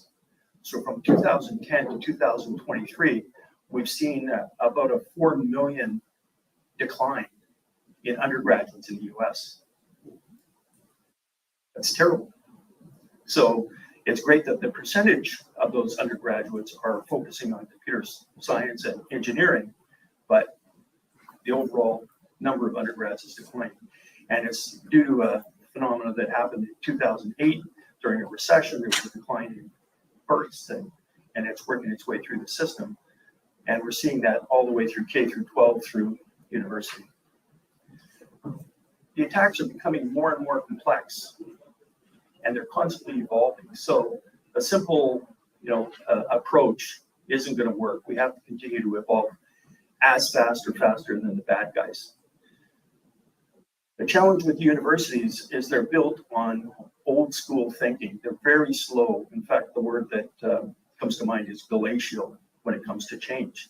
And the bad guys are moving exponentially. And so we have a disconnect between our ability to keep up, and therefore university isn't the solution. I hate to say, Joel.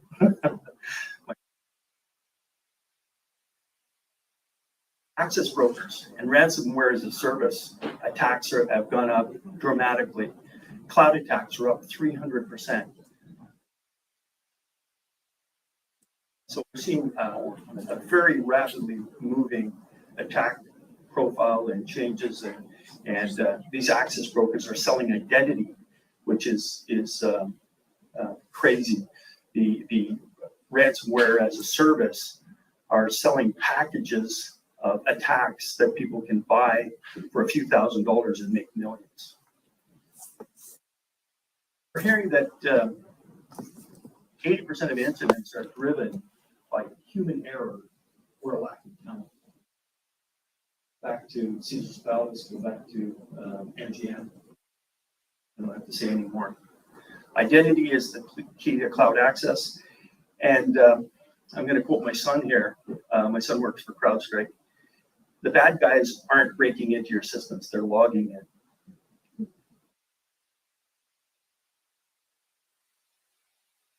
So now the ugly. That was just the bad. 54% of CISOs report a talent shortage. Most jobs require a degree and experience in cybersecurity. You all know that. You can't take people that have no experience and give them some knowledge and bring them in. It's a combination of things, but that's a problem. The problem I'm referring to is the degree requirement and experience. A lot of organizations are starting to make a shift, but it's happening very, very slowly. We need to understand that knowledge, skills, and experience is what's really important. Agility, critical thinking, adaptability, teamwork, communication are all more important than a degree. I'm sorry for the university folks. Did a study last year on intention. And what we found was that there were 44 million career intent individuals in the US based on our research. The bad news was that only 17% said that they were tech intent, that they were considering a job in technology. So you do the math and you start to look at the pool shrinking and shrinking that we have to recruit from to fill the jobs in technology, and cybersecurity becomes an even smaller component, only a couple percent of that 17. So it becomes a very small number. The research that that we did indicated that we had dissuaded a lot of people from considering tech at an early age due to STEM. So the emphasis on STEM made people feel that they were inadequate and they couldn't possibly succeed in a job in tech, much less cybersecurity. So one of the things that we need to do is we need to change that perception that the jobs in tech require a STEM background, a strong STEM background, and get people to understand, you know, they require these other skills, some other soft skills, or other durable skills, like that I mentioned, agility, adaptability, creative thinking, etc. So let's talk a little bit about the cybersecurity workforce. 4.7 million people globally. The Bureau of Labor Statistics in the U.S. forecasts cybersecurity growth at 35% from 2021 through 2031, much ahead of the standard growth of other jobs, an average of 5%.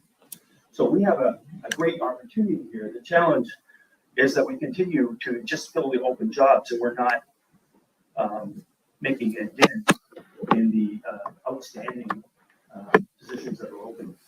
That 3.5 million open positions are forecasted through 2021. So we've got to do something different. The demand continues even with the latest layoffs. We've basically seen all the people that were laid off be reabsorbed back into the industry, and net unemployment hasn't changed. One of the challenges that we see is jobs over spec.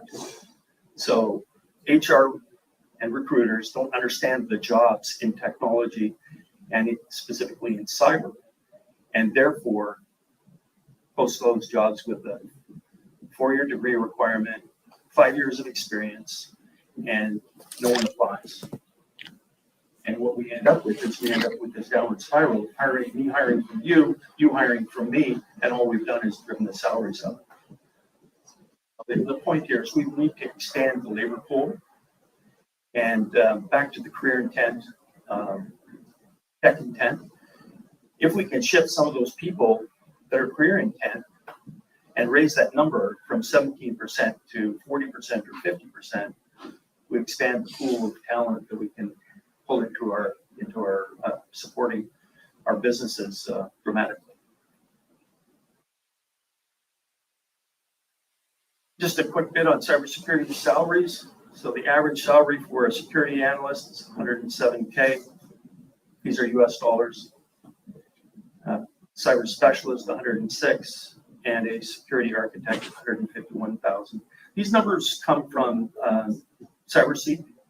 That's a site that CompTIA, NIST, NICE, and Lightcast, MC Burning Glass, have created.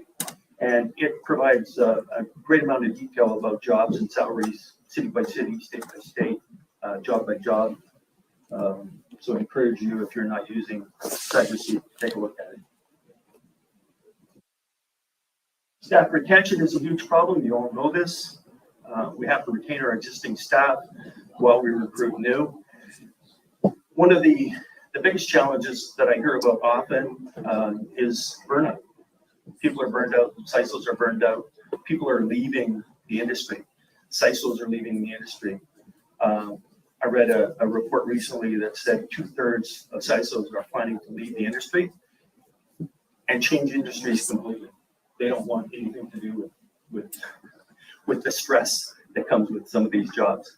So we need to address the stress, understand what we're putting our people through, and help them as we move forward. We need to think about diversity and promote diversity. We can help solve some of that talent pool problem by promoting diversity, bringing women and diverse cultures into our group.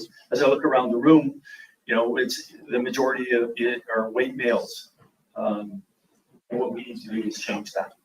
And it's a great way to help address some of the challenges.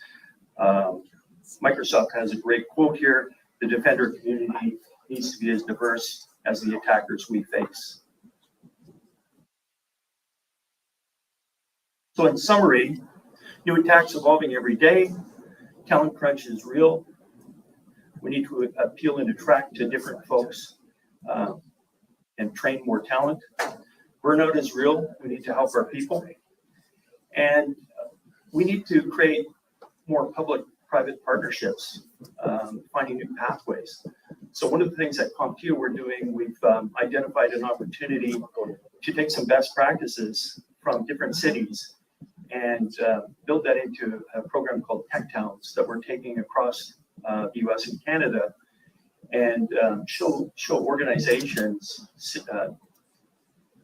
economic development boards, chambers of commerce, local employers, academics, the benefits of some of these best practices that they can employ in their community, and create a bit of a horse race to say who's got the best program, who's developing the most people, and that program Tech Towns.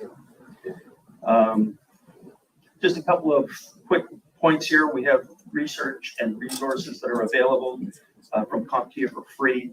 So we have CyberSeek that I mentioned. We have cyberstates.org that provide information about jobs by state, by city, by salary, by job role. It's amazing. We produce industry outlook reports every year. These are annual reports. So we do a state of the workforce, we do industry outlook,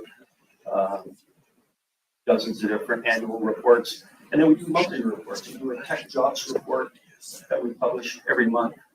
And we do job seeker reports as well. So we have a jobs report, which is based on BLS data. And then we do a job seeker report, which is of interviews of people that are looking for work. And then we've created a free tool called our Job Posting Optimizer. And what it does is it has 21 templates for job postings that are best practices based on Lightcast data. And then we've taken the ability to import job postings and review them for best practices. And you wouldn't believe how many we have run through this thing that have entry-level job, pays minimum, requires a high-end degree, requires 5 years experience, and it pays $40,000. Oops, got a disconnect here. So that what this does is it removes some of the biases, it removes some of those improper expectations. So what I want to do now is turn it over to Ron to take us through. Turn over to Ron to take us through the panel, and thank you very much. Yep. My name is Ron Keller. I'm the Vice President of Cyber Development Programs for CompTIA. Space, and now trying to help on the education and learning side. Got with us guest Joel from the University, Sheena from Cyber Titans. If you quick intro, because we're standing between you guys and lunch here soon, so I'm not going to take ugly looks at me.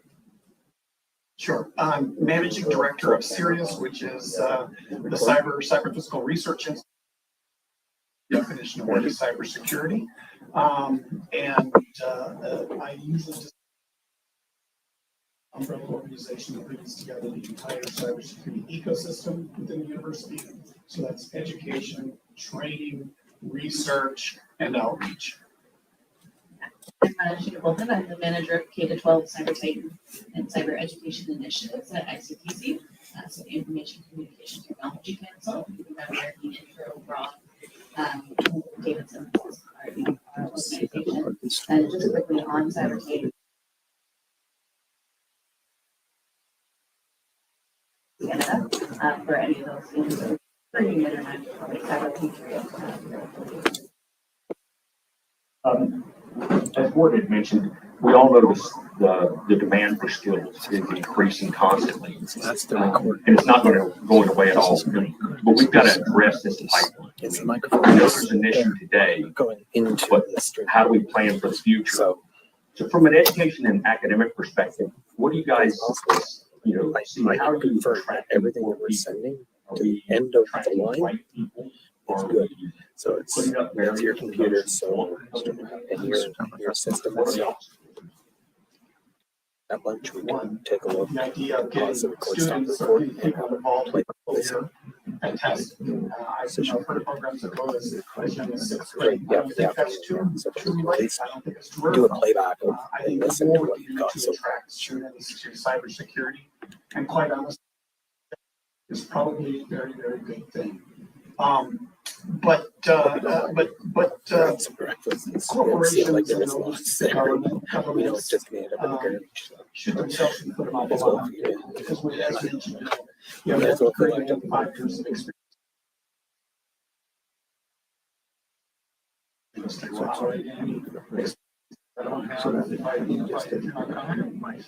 But there are companies who are demanding a degree for something that doesn't necessarily have to come to that you graduate high school and certifications, you can do first college graduates for certain jobs in cybersecurity.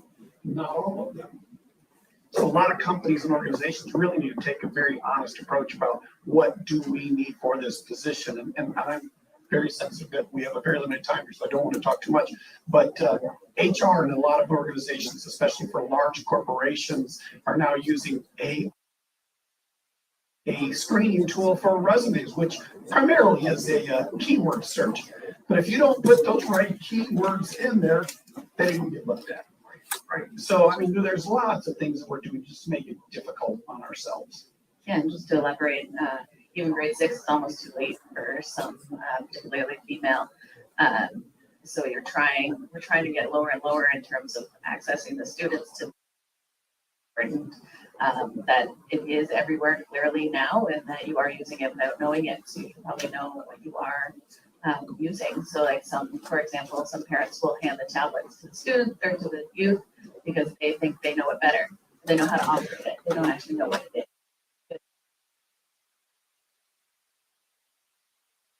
And things like CyberTitan and other things. It's exciting, it's new, it's different. And then it can pivot into the skills that you actually need when you get it. So Sirius at Purdue is an interdisciplinary education and research institute for cybersecurity. I mean, and we don't just use that term lightly. There's 163 faculty at Purdue from 20 different academic departments across 8 of our academic colleges. So that does include the psychology, the sociology, the community education. So not all the bites. We actually do have the human behavior. I was going to say that, but that's wrong. I mean, because I'm just going to do this. So I'm going to assume that all of us in this room have some connection to cybersecurity on some professional level. But how many in the room actually have a degree that says cybersecurity? 1, 2, 3. Okay, and so the idea that you have to have a cybersecurity degree to work in cybersecurity is ludicrous. But there's this big push that we need creative minds and we need diverse thinkers, and we have to have. And so we had a great conversation last night. Mike has all of his degrees are in philosophy. Perfect. Tell you today, unless you specialize in kind of the tech, if you graduate with your bachelor's in philosophy, that first job will be very hard. So when we say, oh, I know there's a CISO in California, in Silicon Valley, who's an art educator. She's killing it. But the same point is that I didn't graduate from college with my art education major, and a major tech company said, come work in cybersecurity. So yes, there are these diverse paths to get to cybersecurity, but by telling our high school students and our college students that, well, you can work in this industry with any degree, can be a disservice at sometimes. I agree that there's the issues that I've seen in tech in general for several decades now. You have to be a coder, you have to be a math whiz, you have to have certain skills, and people get into the industry. You graduate with a master's in computer science, and they ask, what are we going to do? What kind of jobs are there? You you're gonna write reports on Oracle or report SAP. That's what you're gonna do for the next 5 to 10 years. It's the opportunity to understand different industries. The tech companies, actual companies that manufacture and sell technology are distinct. Every company is a tech company. Every company has cyber issues. Every company has global issues, OT issues, everything. And if you understand those industries and understand engineering school, but not on the computer side, you've got to cross into the tech world, the cyber world. You're going to use it. So it's that kind of cross-pollination piece, taking institutional knowledge of other environments, that I think that there's, some people call it upskilling, others call it quiet hiring. It's the idea of going after individuals in your companies, in industry sectors, and bringing them into the tech world, into the cyber world. They're using it. If they have the vocabulary and foundational knowledge, then the knowledge that they have, that institutional knowledge, is huge. If you go hire an individual today to be a SOC analyst, it's going to take him 3 to 6 months or her.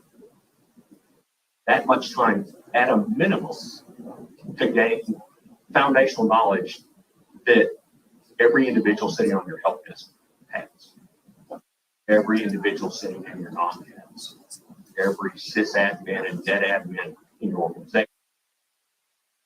And if they don't get the feel that they want,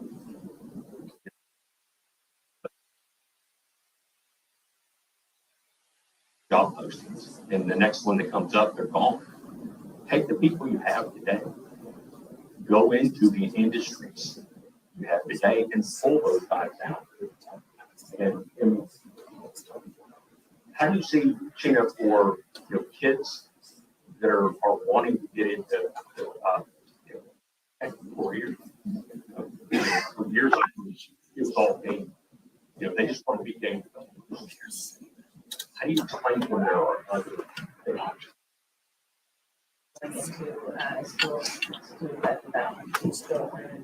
There are a variety of cyber and tech, and particularly for cyber tech, for example, we actually had some the competition each year, particularly during the COVID time, that they were working part-time as IT at certain companies, and they were hired directly out of high school for that. Granted, it was COVID and it was a whole different world, so it has happened. That are watching the graduates in this high school, they're not even in post-secondary yet, and they're bringing them into their organizations and then letting them go to school. It's the start. Hopefully we can see more of that going forward, particularly if we're saying we're needing particular skills and they're not out there. That's the things that we can do, not to add to the degrees. So someone will definitely have this answer in the audience, so please correct my numbers, but I believe that NIST has identified 38 different career paths that are cybersecurity. So there's not, we all know that, there's not a cybersecurity job. There's so many, but our students, even at, I'm very proud of Purdue University, it's a world-class university in engineering and cybersecurity, but even our students coming in, the freshman, sophomore, they're still not sure exactly what cybersecurity is going to mean other than, on the periphery. So, and there is a major difference, which we've touched on a little bit, but haven't directly hit on, between education and training. And I am 100% in the skill up opportunities that are out there. And that is, I think, is the shortest way or the quickest way that we're going to kind of fill this jobs gap that is out there. I mean, we'll continue to educate as many as we can, but we and every other university is not going to fill that. We've got to find other strategies to be able to get there. Exactly. And something that, unfortunately I'm in this category, somebody who's been in this industry for a really, really long time. with no degree. And I'm looking to get out of it. You know, I'm looking at that point where I can go kick back on the lake and enjoy myself. There's a lot of people like me that have worked in this industry for the last 20, 30, some 40 years. And they want to be able to do things. They want to be able to share their knowledge. But they don't have degrees. They've got years and years of industry experience, but no degrees. They can't teach in K through 12. They can't teach in universities. They can teach in a technical training academy, a private training facility, but not in an area where they can make the most impact. So I urge everyone that if you can find the schools, the universities, the institutions, try to get them to figure out how to take those individuals with all that experience and give them the credential that they need to share that knowledge, because that stuff is going out the door. Gone, you're going to lose people have a huge amount of knowledge. We're going to if we don't do something for this. Sheena, are you seeing like professionals or people even retiring who are volunteering? Because that's one of those areas that I think, you know, I'm somewhat familiar with the program and know that there's, you know, you put a whole bunch of middle schoolers together and they're like, I'm ready to learn, but you need somebody to teach them. And that's where you don't have to have the degree, especially hands-on experience. Yeah, exactly. Each of the teams has a mentor and they are generally industry focused. Sometimes they're even students returning who love the program so much that now they want to help build it, but it's not necessarily retired. It's we get multiple calls of how can I help? How can I? Yeah, that's one of our things. We're connecting with it, and then they can be virtual. So you might be a team in New Brunswick, but maybe your mentor is Alberta. Like it doesn't. That's the happiness of tech. So it can be kind of helpful. So at Purdue, you know, in the college ranks, there's large capture the flags, cyber capture the flags out there, and the Boilers B01LER, of course, club at Purdue that won the U.S. National Championship a few years ago. Now they have some volunteers, but there's a lot of stuff that I'd love to get involved, but I'm not there, whatever. And I'm saying, great. You know, they meet on Tuesday night at 7:00. Can you do a 2-hour hands-on tutorial once on what your specialty was? So, you know, it doesn't have to be a long-term commitment with a team if you want to impart some of your knowledge. But forgive me, I'm going to sidestep a little bit, but one of the areas, if we return back to, I'm not getting, you have to have a degree and 5 years experience. Well, a sidestep from that, one of the frustrations as an educator that we'll see is that companies, I mean, they're begging to hire our students. They do hire them and like, oh my gosh, Joel, they didn't know Rust. I'm like, again, this is the difference between education and training. And I wish it was my analogy, but I'm going to steal it, is that, you know, every company is hiring salespeople. And you don't then say, well, great, you know, you have a degree, go sell. They go through a training program. They learn the company's product, philosophy, the mission statement, all those things before they're set out. And so for the companies to say, well, my gosh, you know, Purdue, you're so highly ranked in this. We hired one of your students and had to train them. Like, well, duh. Yeah. Train him. But guess what? We know the technology in a year from now is going to flip over, and 3 years is going to flip over, and it's going to keep flipping over. And hopefully we prepared them for a career. But your job is to train them. Yeah. Now, to put a caveat, and we have lots of opportunities for our students to also be trained through extracurriculars and clubs and workshops. But there is a major difference in my frustration being that you understand of investing in salespeople for training, but you expect your cybersecurity fresh grads to jump in and be ready day one. Right. I think Val's looking at me. He's giving me that eye. Yeah. Yes, so I'll wrap up real quick. We all know that there's huge skills gaps. There's huge, open job gaps. what's a quick, 60-second thing that everybody can take home and either implement their organization or in their community? Start younger. So go into the schools, go into your local community and find the students and the youth to say that this is cool and this is different and it could be something that could lead. Maybe you won't want to, but maybe you have never thought of it because why would you? It's not it's out there, so go find it. 60 seconds. Okay, for college students, get involved in the programs early. I can tell you by the time our seniors are going in, and we just had the largest recruitment fair of the year at Purdue, those that are showing up now think they're going to hire for kids for May. And I can tell you at Purdue and probably many, many other universities, they've already decided by their sophomore year because there's so many jobs out there, they get the pick. And so get involved and build relationships with top student talent now, not at the career fair going into their season. Fantastic.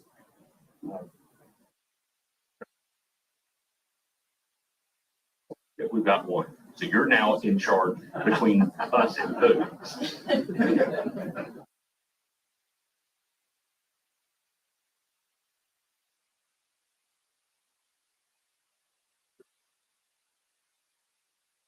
I would argue that we're all.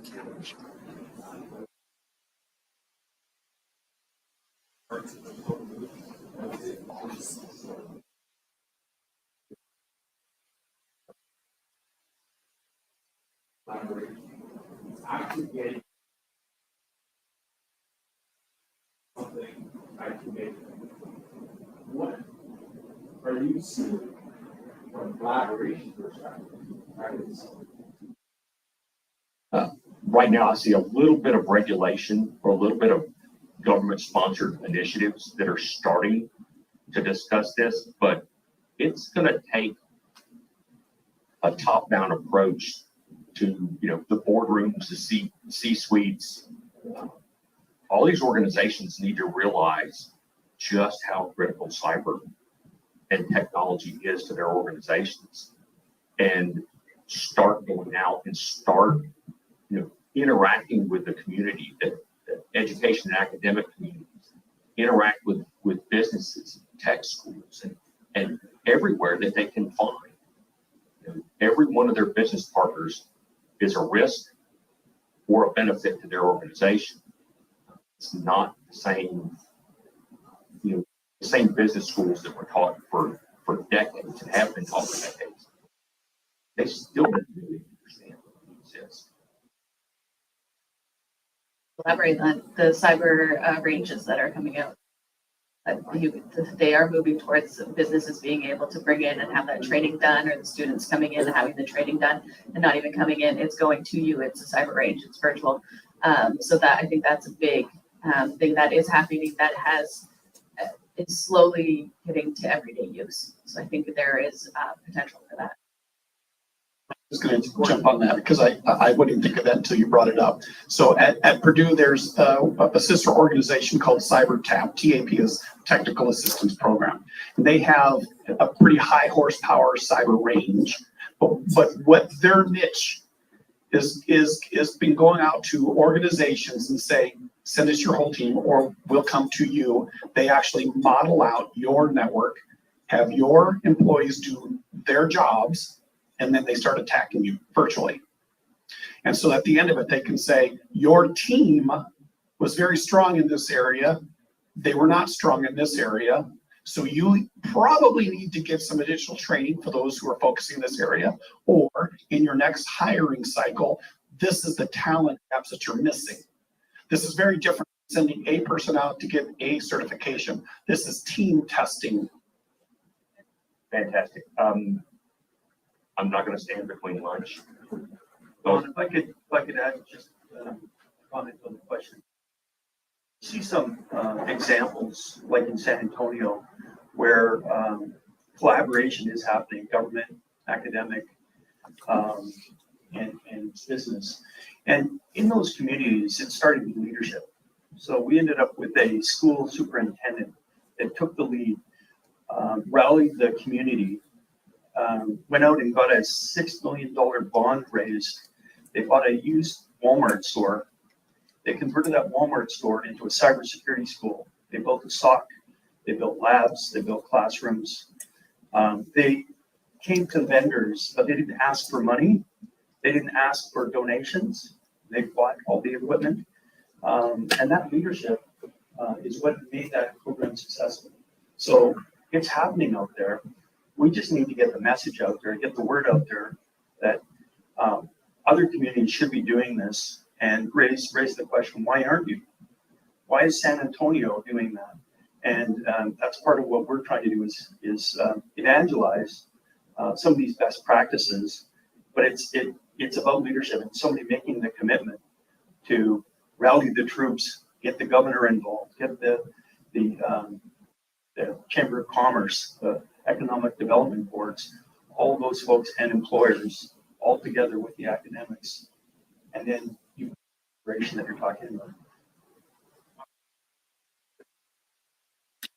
Is being done, but how much needs to be done? I'm sure that that's already ready. If you want to take, I'll probably just say adjust the schedule to understand next of 12, 40. The 40 is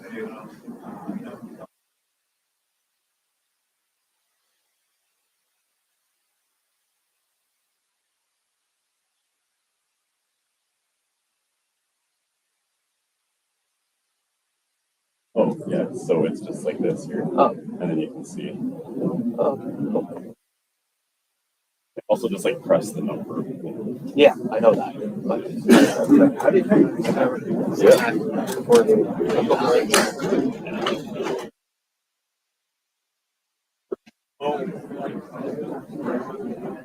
can you send to this? Yes. Logo. So actually what I'll do also.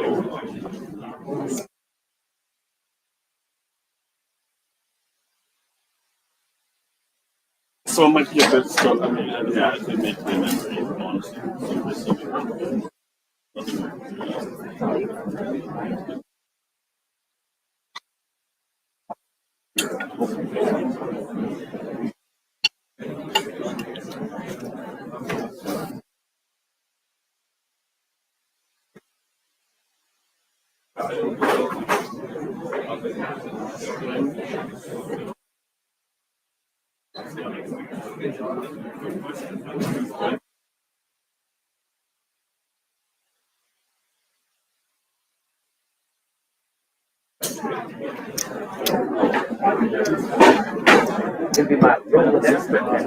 I'm good.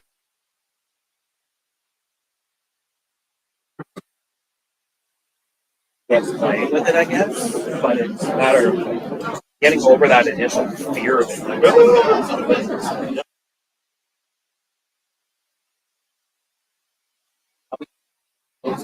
Right? So exactly. So you saw what I was doing yesterday by writing it down. This is going to this is going to that, this is going to that. So doing some of that, it'll help you when you get started to map it out. That helped a lot actually. At least that's how I work my brain. You probably work completely different, right?